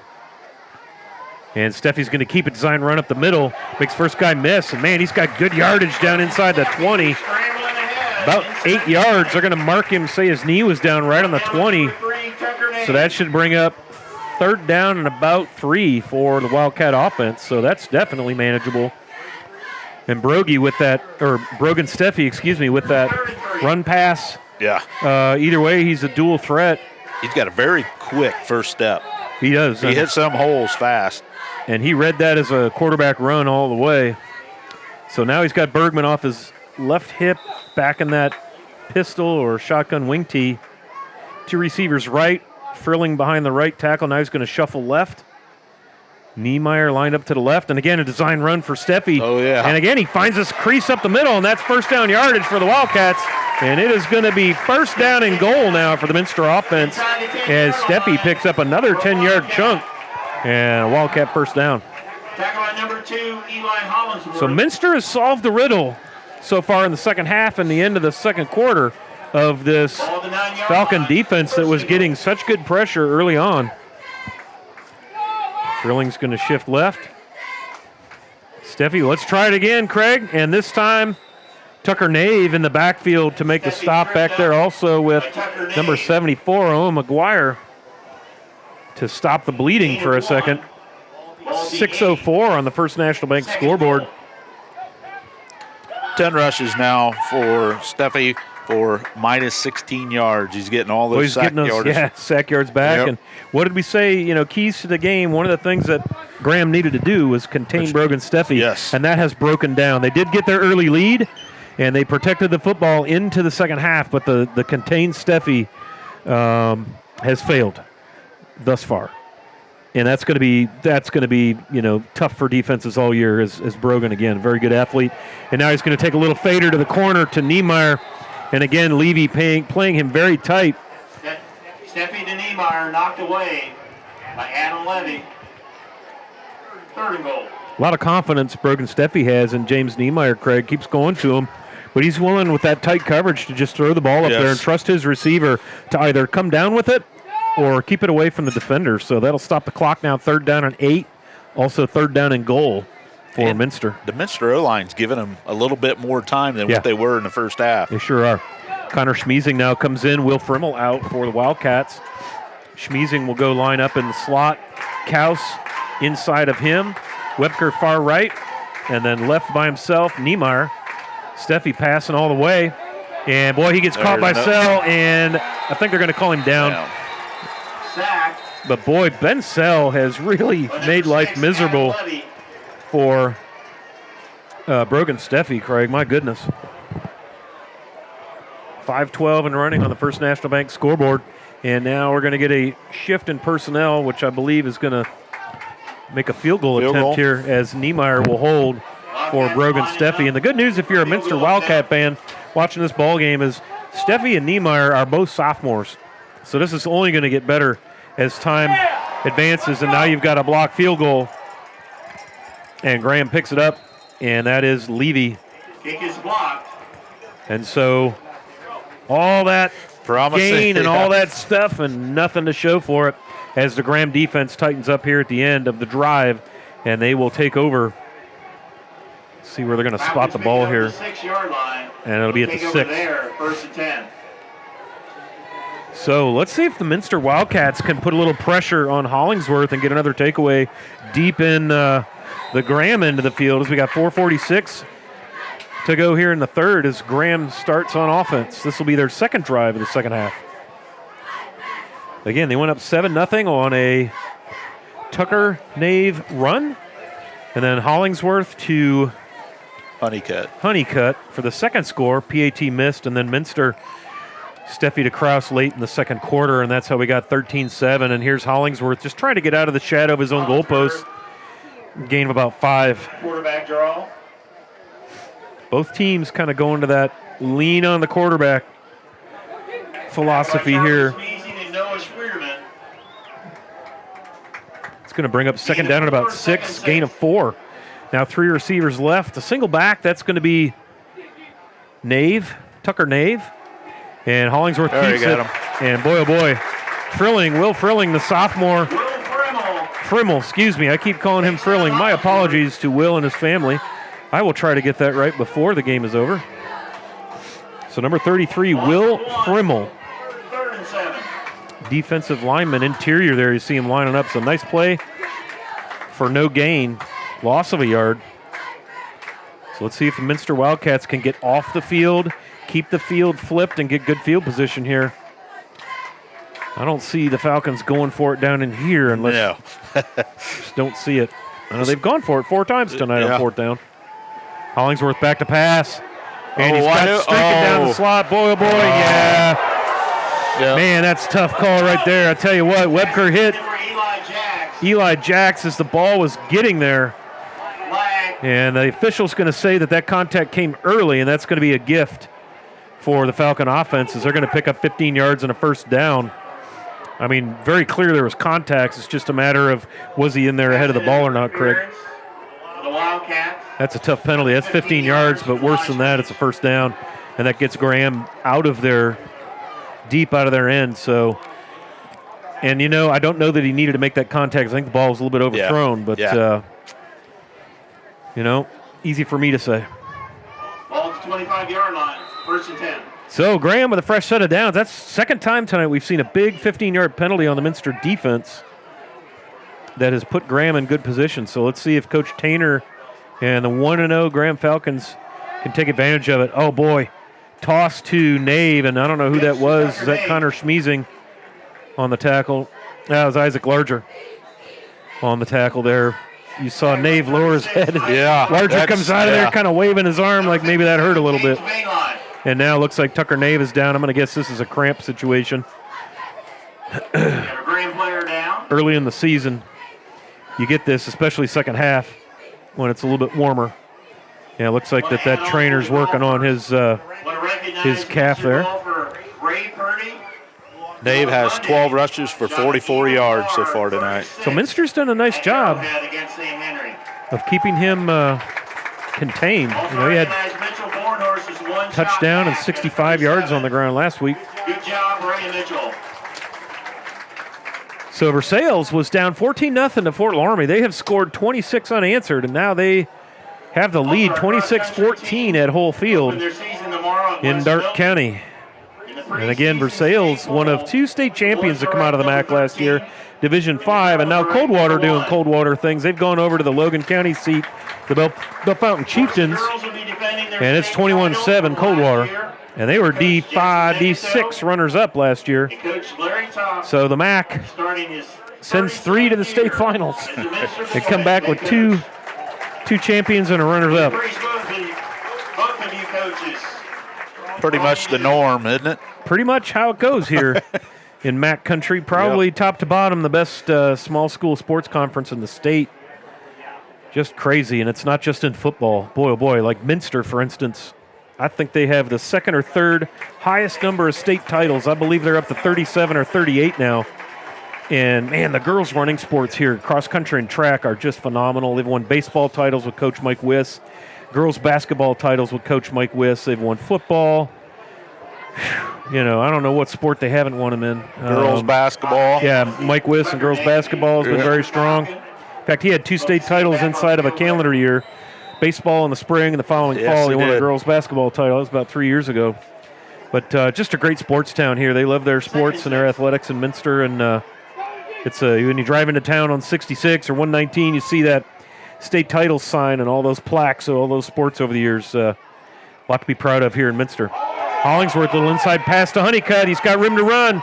Nice tackle, but not before we get first down yardage. So Minster got back in there with some pressure. Sounded like the fans were maybe hoping for a hold. But, man, Hollingsworth kept his composure and found Honeycutt, and it's a Falcon first down. 36-yard line, 1st and 10. 3:08 and running on the First National Bank scoreboard. We're here in the third quarter. And again, next week we're going to follow these Minster Wildcats west as they open up Midwest Athletic Conference play with a trip to visit their friends, the Marion Local Flyers and Tim Goodwin. Going to be a great one. Always a good rivalry game right there. Now Hollingsworth rolls left, decides to pull it down, keep it. Turns the corner.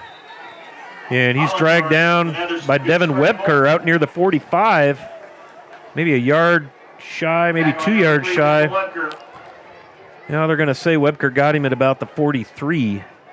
So he'll be 3 yards, maybe 4 yards short. 2nd and 3. 31 yards on a night rushing for Hollingsworth. And he's been sacked once, maybe twice. And he's got a new running back in the backfield. This is sophomore Cameron Hardwick wearing jersey 14. And Hardwick will take it up the middle, and Minster gets on that like right now. Charlie Schmeezing and who is that? Number 14, Cameron Hardwick. Looks like wrong roster. Looks like Caleb Sharp, in on the tackle. Again, Sharp's getting the start tonight. Gabe Bornhorst in street clothes and a jersey tonight on the sideline there. Not sure what happened, but wish him all the best. Sharp doing a nice job in relief of Bornhorst. And it's 3rd down and 2 as you hear the bells of doom in the background ringing. Now Hollingsworth going to air it out down left sideline. He's got a guy behind him. That's Sam Wright, and unable to connect. Boy, you're right, Craig. He almost got that one in there. Connor Schmiesing and Devin Webker back there providing the coverage, and it's 4th and 3. I would assume they're going to go for it again here. That's just kind of 4-down territory tonight. That'll bring it 4th down. We'll see here, and you hear the bells of doom ringing in the background. Honeycutt's going to line up in the slot, the tight end. You got Elijah Jacks back on the field. Good to see that. You know, he went out with an ankle in the first half. And then Sells wide right. Sam Wright is out in the left slot. And then you got Tucker Nave back in the backfield. And they're going to go for it. Hollingsworth with the high snap. He makes him pay and makes Schmiesing miss. And now you got a block on the outside. And here we go, foot race. And Hollingsworth finally pushed out of bounds there by number 14, Schwederman. But boy, kind of a busted timing situation with that high snap. And Sells got the seal on the outside, and that sprung Hollingsworth. And boy, oh boy, big gain there for the Falcons. 31-yard run. Big gain. That's the longest run of the night, probably for either squad. Yeah. Sells just collapsed. He just crashed that right side of the line down. Yeah, he did. And that left all kinds of real estate. Schmiesing was shadowing Hollingsworth, but he got caught up in that traffic. And now Hollingsworth again bouncing outside. Schmiesing got a piece of him, and then Noah Schwederman in there to clean up. Hollingsworth on the carry. Tripped up by Charlie Schmiesing. Gain of about 4, down to the 21. 2nd and 6. So big productive drive here for Graham here in the third quarter, eating up a lot of time as they're under a minute. And now Hollingsworth with nobody in the backfield. He's got Tucker Nave lined up wide right here out of his running back position, empty backfield. And then you got Elijah Jacks and Levy in the slot, and then Sam Wright as Jacks comes in motion. And boy, oh boy, you got Hollingsworth behind Nave, and you got a completion. I wonder if they're going to get a pick. A lot of traffic there. It looked like Hollingsworth and Nave were running some kind of a collision. Looks like a hold on Graham. It's a hold on Graham. So, and you see where the flag is. It's going to be 10 yards from the spot, which I assume that flag is marking it. So they're going to net loss of about 4, and that'll bring up 2nd down at about 14. Because the holding penalty in high school football is a tough one. It's a spot foul because holding usually happens back there in the backfield. Yep. And so you end up losing, 12, 15, 17 yards sometimes on that. It's a drive killer. But in this case, it was downfield. 2-yard line. 2nd and 16. So, all right, 2nd and 16. You hear over my shoulder over the PA. As again, Nave is going to line up inside of Sells. You got 3 receivers right. That's Honeycutt, Nave, and Sells. Empty backfield. 2 receivers left. And now we're going to move Nave into motion.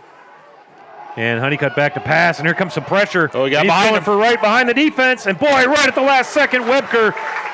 Whoo! Good thing he touched that ball because he had not turned around, and he ran up under that. He was reading the receiver's eyes as Wright had to turn around and maybe slow up a little bit. And Webker with the big play down at the goal line.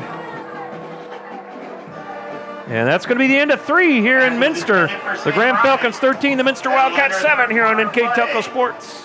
At First National Bank, we are working hard to make your life a little easier. With products like Card Valet, an app allowing you to control your cards with real-time notifications, transaction restrictions, and spending limits. The ability to access your money through 55,000 all-point ATMs across the country, surcharge-free. Live customer support when you need it, and online and mobile banking, allowing you to gain access to your financial information wherever and whenever you like. First National Bank, making your life a little easier.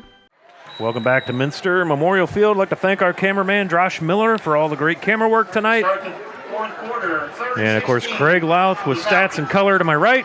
And here we go to start the final stanza. 13-7, got a good one here. A lot of back and forth between the 20s here in the second half. Nobody has scored. That's the first half score, 13-7.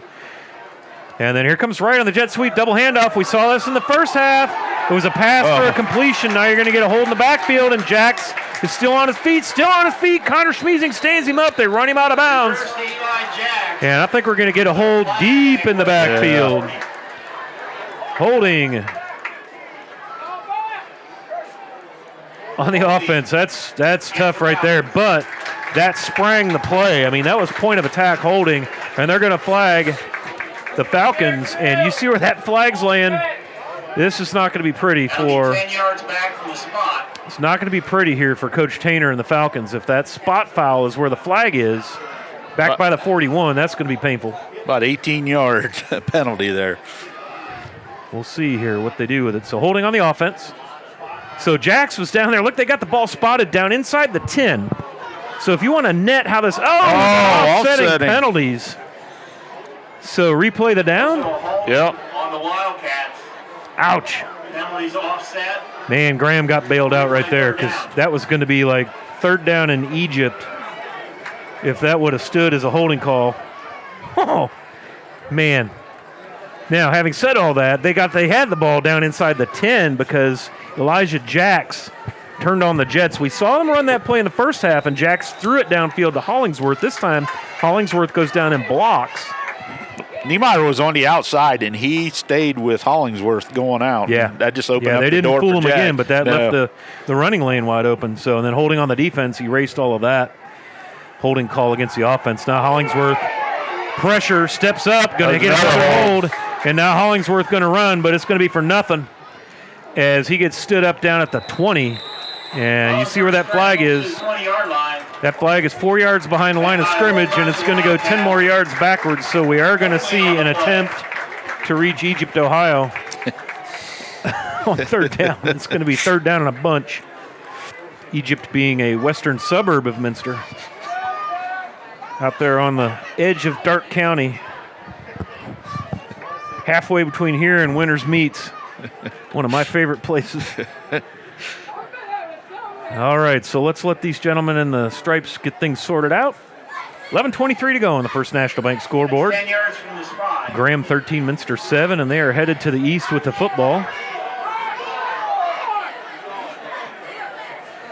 Minster faithful just trying to be helpful and encourage this officiating crew. Keep going towards McDonald's, you guys. Way back to the 46-yard line. So Graham has to gain the 15-yard line. So it's 3rd and 31. They are at the 46. If my math is correct, I'm somewhere in that neighborhood. Hollingsworth back to pass. Not a big rush by Minster. Tries to throw it. Nave stretches out, but no dice. Whoo, man, I'll tell you, Tucker Nave was hauling mail, but nothing there. So 4th down in Egypt now for the Graham Falcons. I'd be tempted here to pooch punt from the shotgun position we saw earlier. Yes. See if you can't drop one inside the 10. Go down there and down it. I don't think there's a chance that they run an offensive play here. In fact, Kaus is kind of, back there watching. Now he's going to drop back. Yeah, and here comes your pooch punt. And Kaus goes back. He's under it. Gets it at the 9. Makes a guy miss. Nice move. Up the home sideline. 25-30. Got a blocker. And he gets run out of bounds well over the 35. Well played by Chase Kaus, number 15, the senior. You saw him kind of slide back thinking, I think they're going to pooch kick it. And boy, oh boy, nice flip of the field by the Wildcats. That ball line of scrimmage was at the 46. And Minster's going to start at the 32. So not a bad exchange. Actually, Minster's at the 37. So about a 10-yard net on that punt. Yep. 76 Nick Winner, number 50 Ian Holman, and the tight end 24 Bernie Wolf. So Minster now with the ball, 1st and 10 at their own 37, and old Uncle Mo definitely on their side here as Graham has put together some nice drives in the Minster defense. Is that Nave that's down? Has down there on the side. Oh yeah, Minster we do have a Falcon down on the Minster sideline. So let's go ahead and take a quick break. We'll make a little precision strip timeout for injury here. Graham 13, Minster 7 here on NKTelco Sports. CarriageWorks has expanded and now can hold up to 25 cars in our service bay. CarriageWorks thrives on customer satisfaction. We accomplish that by providing top-of-the-line technology. CarriageWorks now uses a laser beam system to measure down to the millimeter of factory specs to better service you and get you back on the road. CarriageWorks has a brand new top-of-the-line paint booth that uses waterborne paint. There's no job too big or too small for CarriageWorks. We're certified collision specialists. Come in and see us today. And we are back live at Minster High School Memorial Stadium, where the Wildcats now are going to take over on offense after a nice kick return by Chase Kaus, as Ben Sells was carted off the field with a right leg situation over there, hoping it's just a persistent cramp and nothing serious. And now Brogan Steffi and the Wildcat offense is Steffi right up the middle. And I'll tell you, Minster's run game has come alive here in the second half, Craig, as he rips off about 9 yards, very close to another Wildcat first down. The side judge comes in, and they've got that ball marked very close, and they're going to give that a Wildcat first down. So very, very nice opening play here as Steffi, several designed runs now in the last 2 drives. Minster has found something in the middle of that defense. It's getting close to getting out of that negative yardage. Steffi again, design run, and this time Caden Strader stands him up and he gets away. Nice move. And man, Brogan Steffi, I'll tell you what, look at him, he's fired up, man. He is fired up, Craig, and I would be too. He just ripped off almost 20 yards. Surely that's got to get him in positive rushing territory now. And so 2 plays, 2 Minster first downs, and 2 Brogan Steffi rushes for about 31 net yards on this drive. And now you're going to see that Graham defense getting a little tired, as Minster, the offensive line, seems to be grading the road downhill. 10:37 to go here in the fourth. Minster needs to put one in here, and Brogan Steffi going to follow his blockers over the left side. And look at the push, look at the push. And you're close to another Wildcat first down near the 25-yard line. Where the side judge is standing looks like a half a yard short. So second down and a yard. Curious to see if they'll try to spring Niemeyer down the left sideline. Maybe throw one. 2 backs, Frimmel and Justin Bergman. Frimmel up behind the left side of the line, and Steffi again. Why go do something else, man? This is working. And this time, the Falcons stuff him, but not before he gains a first down. Number 64 on the tackle, Caden Barnes. And that is the 4th play of the drive and the 3rd first down, Craig. 13 yards on 13 rushes now. 15 rushes for Steffi. Doesn't look great in the box score, but when considering he took probably 50 yards in sack losses, that's a nice night at the office for the quarterback. 44 yards in sacks in the first half. Yep. And then he had another one here in the second half. Yep. So Steffi now with 2 backs in that little cluster formation. Bergman with it. He's got Frimmel lead blocking. And, boy, the push from the offensive line of the Wildcats. Again, let me give you some names and numbers. You've got, let me see here. You've got at center Keaton Sharp, number 55. Ian Homan, 50 at right guard. Left guard, 72. Chad Schulze. Left tackle, Fletcher Luthman, 74. And right guard, Nick Winter, 76. And the Minster offensive line now really doing it to it. And you could see the middle guard there, the interior lineman, hands on his hips for the Falcons, just trying to get some air, as Minster is really... That O-line's taking charge in They are. Well, and that's why I wonder if that passing success on the last couple drives softened up this run game, this run defense, and now we're going to get a flag. Delay a game? The 25-second clock reads 0. I would think right now, if I'm Coach Whiting, I'm going to keep the pace going here. Run quickly. Illegal substitution.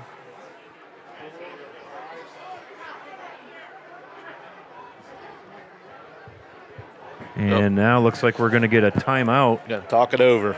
So not sure what exactly is happening, but we've got a precision strip timeout on the field. We will take it with them.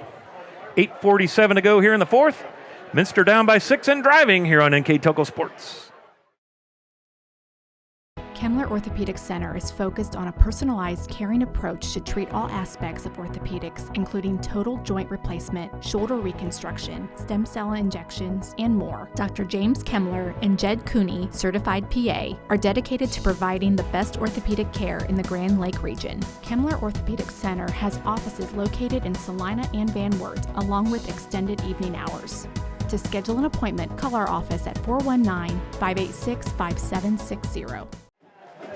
All right, welcome back. Coming out of this precision strip timeout. So the Wildcats were charged a timeout, and the flag was picked up. So it looked like maybe they had 12 guys and got a timeout called. But that 12th man must not have been in the huddle, which you cannot have 12 men in the huddle, but there could be 12 men on the field as long as they're not in the huddle or in the formation. And so two backs again, Frimmel ahead of Bergman, and Brogy again, design run, and again a nice seam, and again very close to a first down. Looks like they stopped him at the 15. He'll be about a yard short. So this should dial up third down and a half a yard maybe. I'll tell you, it's been Brogan Steffi on this drive, quarterback, and they haven't been reads. They've been design runs. 31. And, I mean, why go away from it? They're just chewing up the yardage. Again, double back set. Frimmel runs up behind the line of scrimmage. And Steffi bounces outside, inside Nice the 15. move. That's going to be a first down. And he is tackled by Staten and Owen McGuire, but not before he can achieve another Minster first down. And I think that's the fourth one on this drive here, Craig. Yep. So the Brogan Steffi show continues. Late in the game, 8:05 on the First National Bank clock. Minster down by 6. So that missed or blocked extra point looming large here. If Minster can put one in and make the kick, all of a sudden you've got a 1-point lead as we have an injury timeout now on the Graham side. Score update from Holefield and Versailles. The Versailles Tigers lead Fort Laramie 26-21. Marion Local all over Macomb 42-0. Again, we told you about Archibald over St. Henry 34-10. So a lot of good games going on tonight. And this one, no exception. As Minster lines it up here. I wonder what they're going to do here, Craig. I wonder if they'll run. With Steffi. 34-10 now, Archibald stretching their lead over St. Henry. It's been working this whole fourth quarter. And here comes Steffi, and now this time, Caden Strader from around the backside gets around the end. And yeah, you can see Strader, his left calf, looks like he's still cramping a little bit. Also in there on the stop, Jack DeWheel. And Minster now going to face second down and 10 on that play. No gain as you see Webker and Niemeyer come in. Frimmel comes out. Kaus comes out. So the two-back set will come to the sideline for a moment. And again, love those new Minster helmets with that matte black and then the chrome M and the stripes very sharp as it catches the light. And so now Minster going to send James Niemeyer way wide left, Debker wide right. Bergman in. Two tight ends set, and here comes Brogy again behind the O-line, picking his way, and man, he gets hammered down inside the 10. Boy, for a minute there, it looked like he was going to go to the end zone as he was following number 72, Chad Schulze, the left guard. They ran a double tight end set. Both tight ends kind of crashed inward, sealing those corners, and Steffi went around the right side behind tight end Brady Wolf. Brady Wolf? 35. Brady Wolf. I had to think about that for a minute. There's been a lot of Wolves come through Minster. Two of them in the NFL, Eli and Ethan, both playing at Tennessee before making to the NFL. Niemeyer can just do that crossing pattern. He's got all kinds of room. Yeah, boy, and Steffi's going to go run right up the middle and plunge. And the Falcons close the door. Steffi gained about 2, maybe 3. So it's going to be fourth down now at the 5. They need to gain the 3 in order to get a first down. 6:03 and running. Minster down by 6. So this is kind of a big deal here for Coach Whiting and the Wildcats, as it is fourth down and about 3. Ball is placed at the 5, Craig. Looks like they may let the clock run down and take a timeout. Yep, 25-second clock now, under 10. And that's exactly right, as Coach Whiting holds Brogan Steffi. And I believe you're right. It looks like, yep, Coach Whiting just signaled timeout. We'll take it with him. Precision strip timeout. 5.5 to go here in this one. The Graham Falcons 13, Mr. Wildcats 7 here on NKTelco Sports.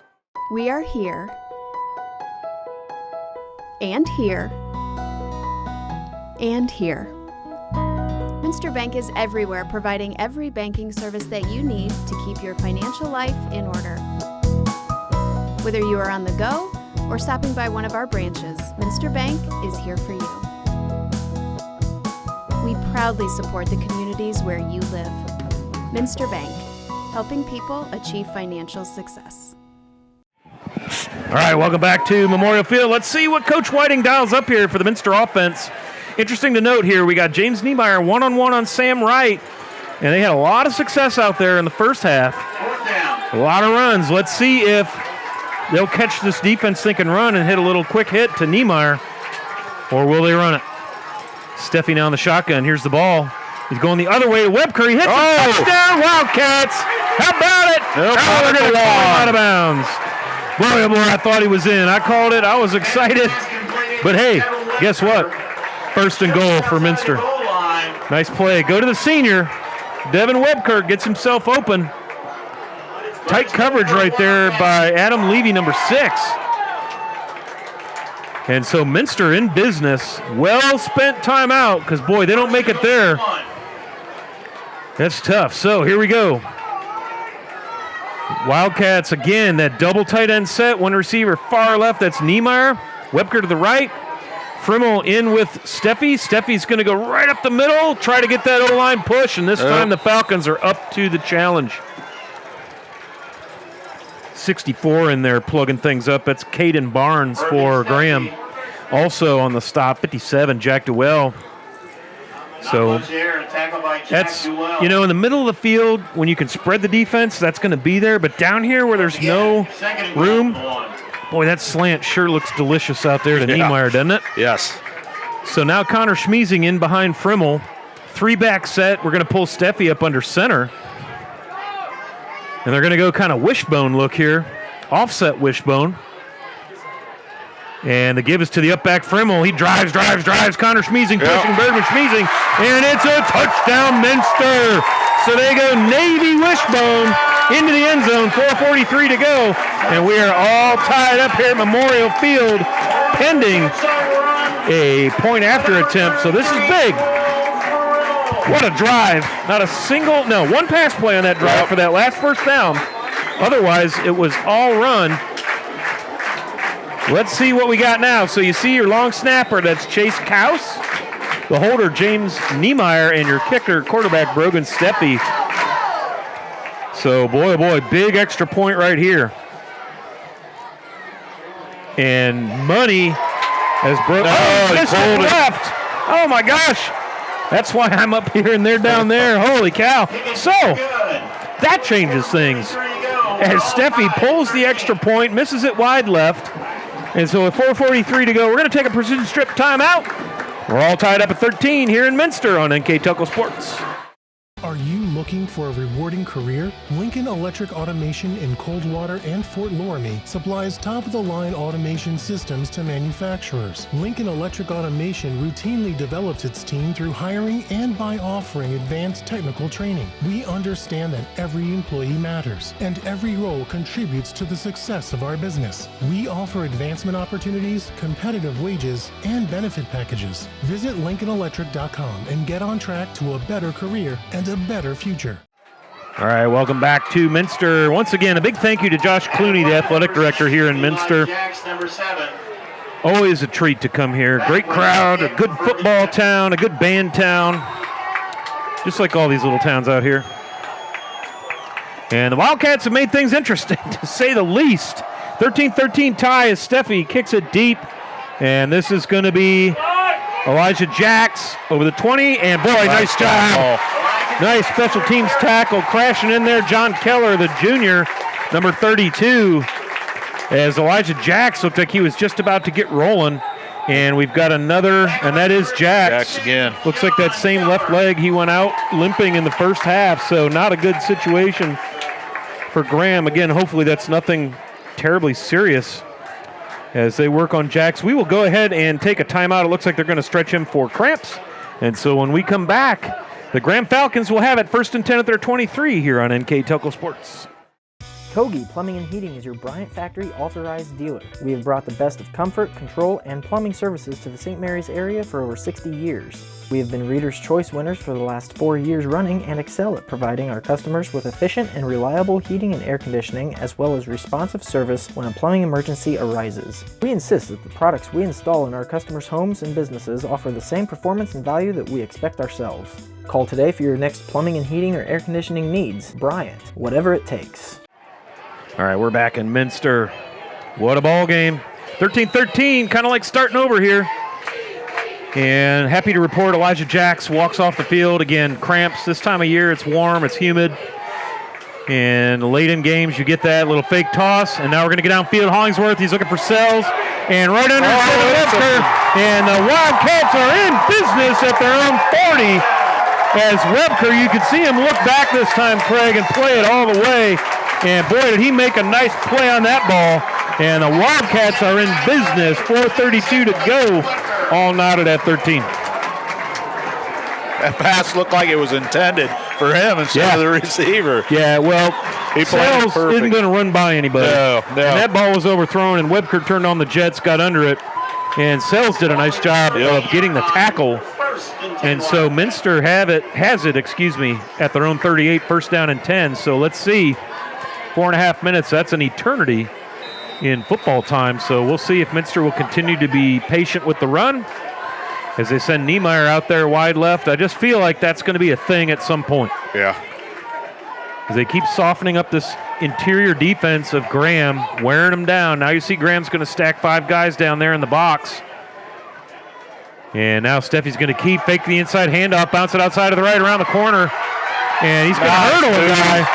And holy smokes, I thought he stepped out of bounds at midfield. He hurdled a would-be tackler like my man Josh Allen would do. And you got a Minster first down at the Graham 38. So they go from 38 to 38. That's 24 yards. And boy, oh boy, Brogan Steffi putting on a clinic here tonight as a running quarterback. 22 rushes for 51 yards. Yeah, and he's probably over 100 yards tonight if it weren't for the sacks. 50 some odd yards in sacks. Yep. So, and all this rushing yardage has come in the second half. The Minster Wildcats were negative 30 something at half on the ground. So good second half running the ball. Now a little pass out here to Webker, unable to hang on to it.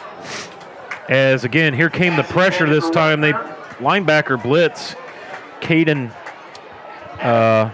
Strader, sophomore, having himself a night in there to pressure Brogan Steffi. So second down and 10 now at the Graham 38. Steffi's only 2 for 6 throwing in the second half so far. Well, they've had such good success on the ground. The ball. Yeah. And a lot of those runs have been inside the tackles. They've run a couple of double tight end sets and there they got Frimmel in the up back position. This time Bergman gets it. Nice hole behind the center and the left guard. And Bergman's going to take it across the 35. They're going to put him down at the 35. So a gain of about 4, third down and 6. 49 yards on the night on 8 rushes for Bergman. Very nice night, very quiet. Steffi brings in the play. 3rd and 6. Got to believe this is 4-down territory. 3:25, 3:24 on the First National Bank scoreboard. Minster and Graham tied at 13. Been a heck of a ball game. Very entertaining. A lot of great plays made.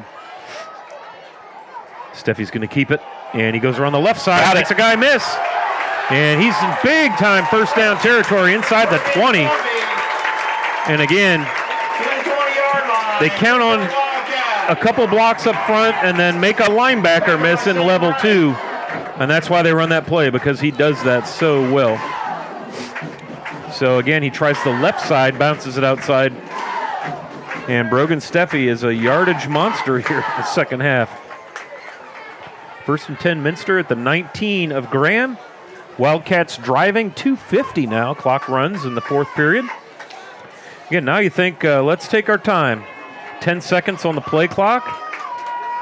Don't be in a hurry. We want to get down here. We want to score with as little time on the clock as possible. And now you're going to get a flag, probably some movement up front. Yep. as they were about to hand off to Bergman. So this will be 5 yards going west against the Wildcats. There's been a few penalties called against these young men tonight, so that'll be something to look at tomorrow morning and film. But boy, if you're Coach Whiting, you got to feel really good about how Minster's played tonight overall. You know, Graham went out and beat West Liberty Salem. That's no small task. Yeah. So you know Graham's got something going on. So good outing tonight for the Wildcats. Steffi, 16 rushes for 101 yards in the second half. That's a nice second half of football. And that's interesting because, you know, they ended the first half throwing the ball successfully. Yes. So nice adjustment.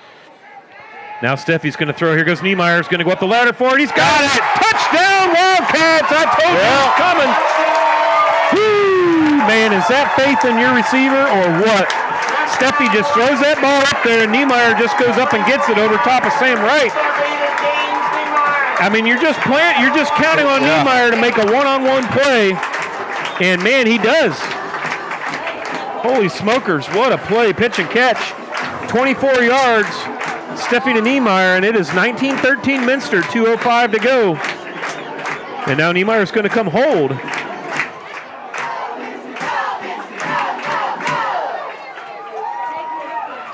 So, boy, just like that, off the Webker turnover. Brogy's kick is up. Brogan Steffi's kick is good. And the Minster Wildcats have a full touchdown lead, 20-13 over Graham. 2:05 to go when we come back here in Minster on NKTelco Sports. New Knoxville Supply Company, the supply source for residential, commercial, and industrial jobs. We specialize in plumbing products from many name brands, electrical products from replacing a light switch to rewiring an entire house, heating, air conditioning, and geothermal products, sheet metal ductwork, installations, and service. We are now housing more inventory, so all the hardware items you need to complete the job are available right away. New Knoxville Supply. Stop in, call, or check us out online at newknoxvillesupply.com. Welcome back to Minster High School. Boy, what a turn of events. This second half has been all Wildcats. They've scored 13 points, and they've held Graham scoreless. A couple of turnovers have been very key. An interception by Noah Schmiesing. Is that right? Noah Schwederman, excuse me. And then an interception by Devin Webker have set up the Minster offense, and it is 20-13 now as Brogan Steffi gets ready to kick this off. So now Minster going to have to play some defense, and I'll tell you what, Graham can return kicks. We saw in the opening kick, Elijah Jacks bring it up almost to midfield. So a lot of football to be played here. 2:05 to go in the fourth, Craig. They have some speed back there that can return it. They sure do. And Elijah Jacks going to get his chance at the 10, 15, 20 up the middle, 25. Oh, nice tackle. And good tackle right there. Dylan Heitkamp, very sure-handed. Looked like Jacks tried to jump him. Yeah. And now Jacks is down again. All that exertion just activates those cramps, and man, that's a bummer. And again, Elijah Jacks, trying to stretch it out. It's a cramp. And you'll see the training staff come in. So give you some updates on some scores here. Fort Recovery now 26-21 over Urbana, over in Champaign County. 2 minutes to go here on the First National Bank scoreboard. Again, trying to get Elijah Jacks stretched out. I've been a couple of Graham players now have had struggles. Sells, Jacks, and Caden Strader has had some cramping issues as well. Nothing on the Minster side. So good news for the Wildcats.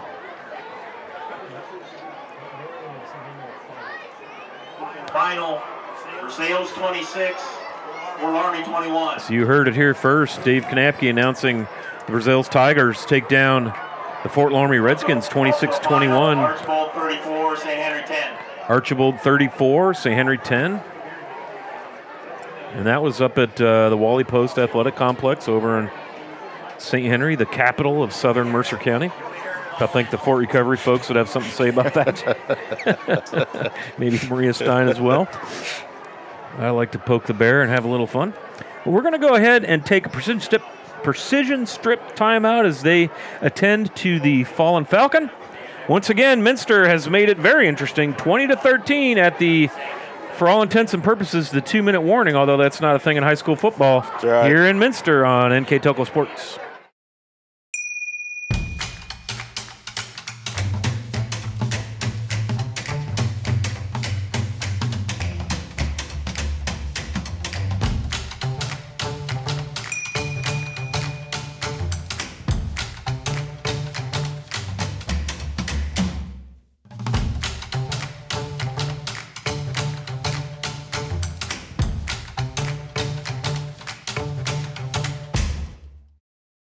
Hi, I'm Mallory. My grandpa's been making the world's worst pizza for 30 years.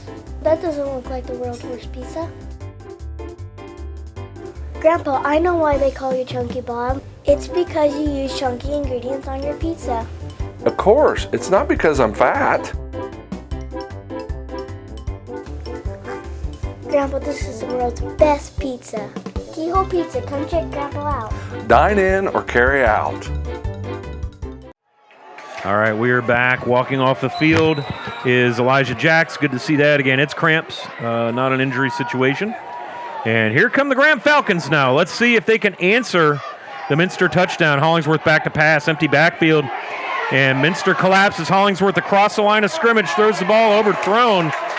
Boy, he was close to crossing that line of scrimmage. I think he got away with one there. It was intended for Levy, overthrown. Boy, oh boy, he was close to that line of scrimmage, Craig.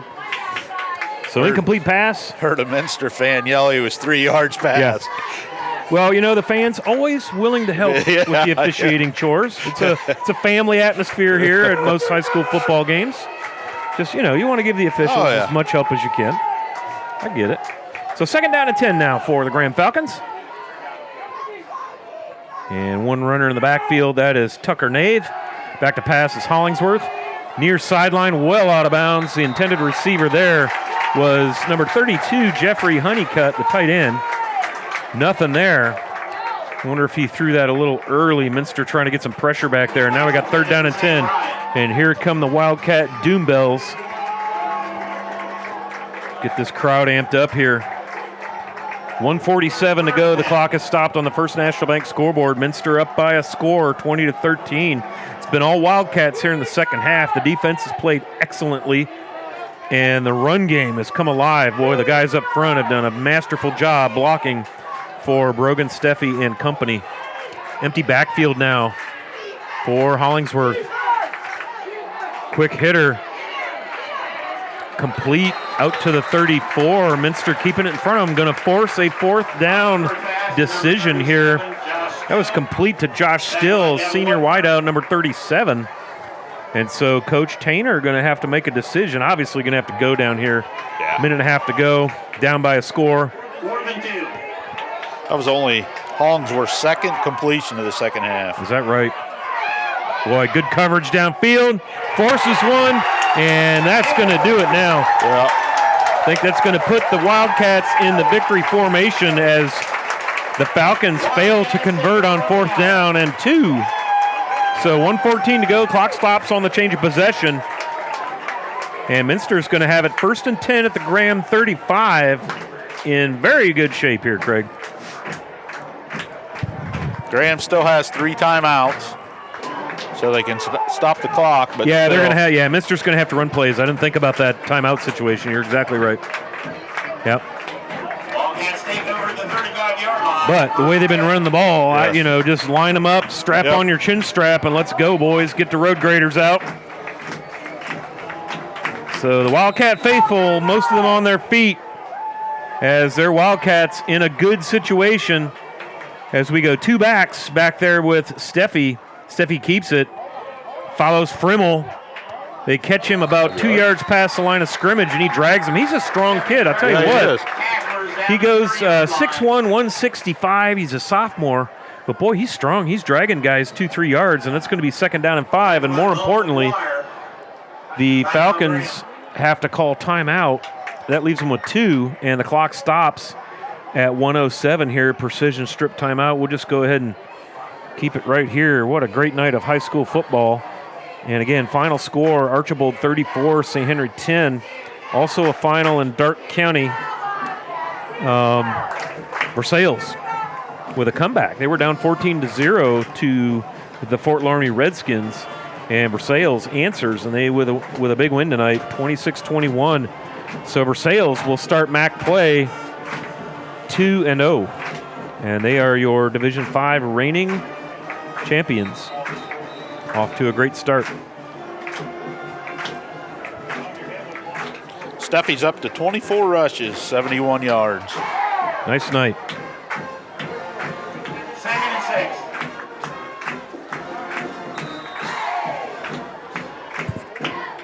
6. All right, so here we go. 2nd down and 6, ball on the 30.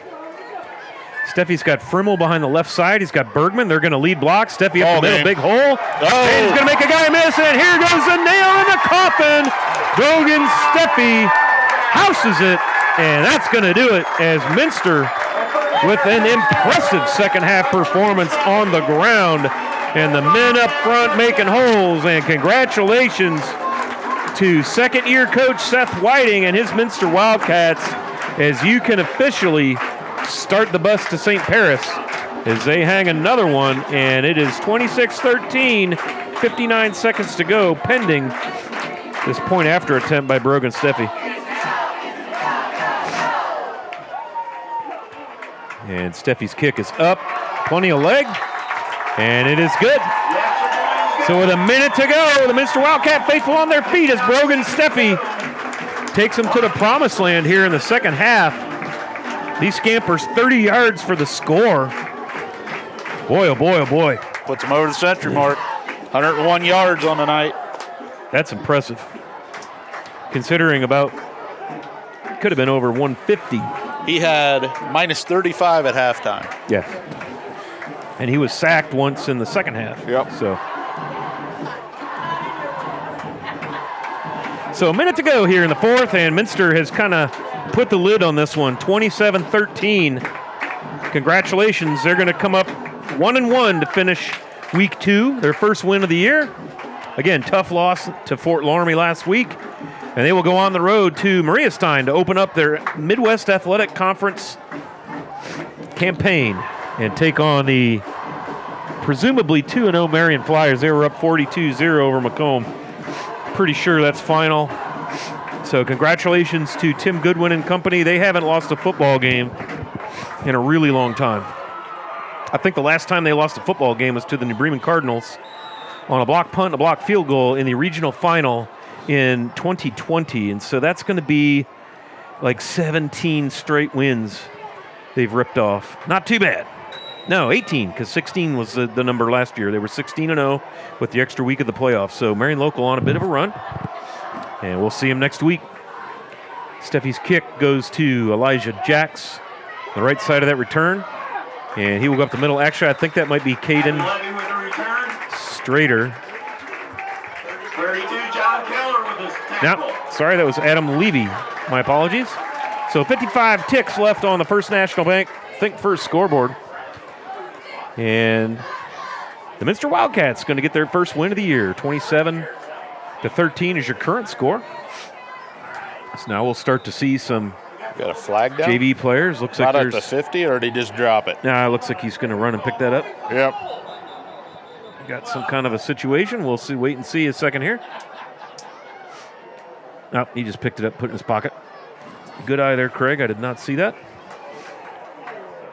So 1st and 10 at the 32 for the Falcons. They will return home to St. Paris, and they will take on the Springfield Shawnee team. They will open up their conference play. They play in the Central Buckeye Conference. They're in the Mad River Division. Hollingsworth connects to Sam Wright, steps out of bounds. James Niemeyer on the coverage. That'll stop the clock at 50. Hollingsworth to right. So another great night of Minster football.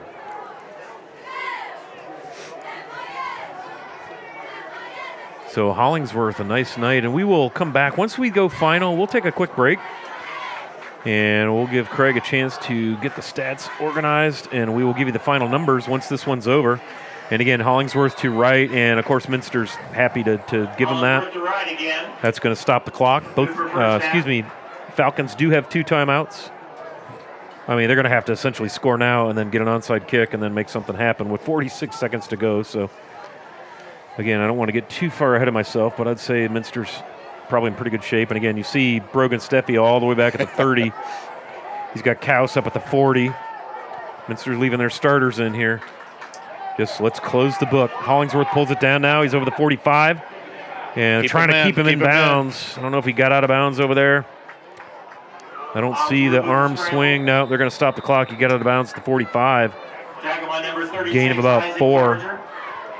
33 seconds on the clock. And timeout, Graham. Wildcats travel over to Marion Local next Friday. Be back home against Fort Recovery in 2 weeks. See if we can find any finals for you. JV will travel down to Graham tomorrow. Kickoff at 10 o'clock. And Brookville all over Anna. The Blue Devils 46, Anna 14. Big win for them. And it looks like Fort Recovery, I don't know if that's a final or it's late, but 26-21 over the Urbana Hill Climbers. Coldwater now 28-7 over Bellefontaine. That's a nice big ball game. Bellefontaine, a D4 school. And let's see, Lima Central Catholic over Delta St. John's 21-7. Not sure if these are finals. If they're not finals, they're late game scores. And again, we told you for Sales over Fort Laramie, 26-21. That's a final. St. Mary's over Defiance, 21-6. And Wapak over Ottawa Glandorf. That's a finals, 14-7. And then the Shawnee Indians take down Bath 17-7. A couple WBL scores. Pass is complete to Tucker Nave on the far sideline. James Bainline on the tackle. And Bainline getting in on the action there on that stop. Gain of about just enough for first down yardage, plus he gets out of bounds. So 26 seconds to go here as we wind things up. St. Mary's and Wapak next week. Yeah, always a good one. St. Mary's. Always a good one. Battle of State Route 33 or US 33, I guess it is. Always a grudge match. 1st and 10 now. Falcons just over midfield at the Minster 48. Wright comes in motion. Hollingsworth's going to hit him on the swing. Open field, 50, 45, 40. Tries to get out of bounds. Ooh, nice Laying pop. the lumber. Boy, nice pop right there, Devin Webker. Wright didn't like it, but I'm sorry, young man, but this is a game of contact. And Devin Webker brought the lunch pail and hammered Wright before he could get out of bounds. So 19 ticks to go here as Graham picks up about 5 yards on that one. Just a little kind of a swing pass. Devin Webker with an interception, a key first down catch down near the goal line to set up the go-ahead touchdown. He's had a nice night. You got the interception to start that drive, and then the only reception on that drive that set them up 1st and goal, and then Steffi took it in from there. We'll pass to Sells, and then Webker greets him, trying to keep him in bounds. Yeah, that's another first down, and I think that may do it. Oh, first down stops the clock until they set the chains. And now it looks like maybe the Falcons have called timeout. So 27-13, 9 seconds to go here in the late stages of this one. Graham will open conference play again, as I mentioned, next week, taking on Springfield Shawnee. And Minster heads to Marion Local. Another great night of high school football. It's our privilege to bring it to you. Once again, thanking our sponsors, Keyhole Pizza, First National Bank, Precision Strip, Carriage Works, Grand Lake Health, Kogi Plumbing and Heating, Lincoln Electric Automation, Minster Bank, New Knoxville Supply, Pratt Industries, Winners Meats, Borchers Floor Center, and NKTelco. We will have an NKTelco player of the game to bring you at the end of this one, and that is final in Urbana. Fort Recovery gets their first win of the season. Dropped a close one to Wayne Trace last week, 18-14. 26-21 winners for Coach Niekamp, so 1-1. The Redskins go into MAC play at 500. Hollingsworth looking for Wright. Underneath it is James Niemeyer, and Wright has to go play defense, and I think Nemo came down with that in the end zone. And that's going to be a touchback, and that's going to do it. Last play of the game. So your final score on the First National Bank Think First scoreboard, The Minster Wildcats come out on top of this one as they face the Graham Falcons for the first time ever. And they win a good one, 27-13. Please don't go away. We're going to come back after this break and get you final statistics with Craig Louth and our NKTelco player of the game. Once again, Minster 27, Graham 13 here on NKTelco Sports. Together, we are family, working safely for our loved ones. We are problem solvers who challenge the status quo and drive improvement. We care about our customer relationships. We stay true to our values, caring and respecting one another. We embrace change as we journey through our career. We are Precision Strip, the world's leading processor of rolled steel and aluminum. Precision Strip, doing the exceptional. At First National Bank, we are working hard to make your life a little easier. With products like Card Valet, an app allowing you to control your cards with real-time notifications, transaction restrictions, and spending limits. The ability to access your money through 55,000 all-point ATMs across the country, surcharge-free. Live customer support when you need it, and online and mobile banking, allowing you to gain access to your financial information wherever and whenever you like. First National Bank, making your life a little easier. All right, welcome back to Minster one last time as the Minster Wildcat Marching Band plays the alma mater for the victorious Minster Wildcats. Big night, big second half.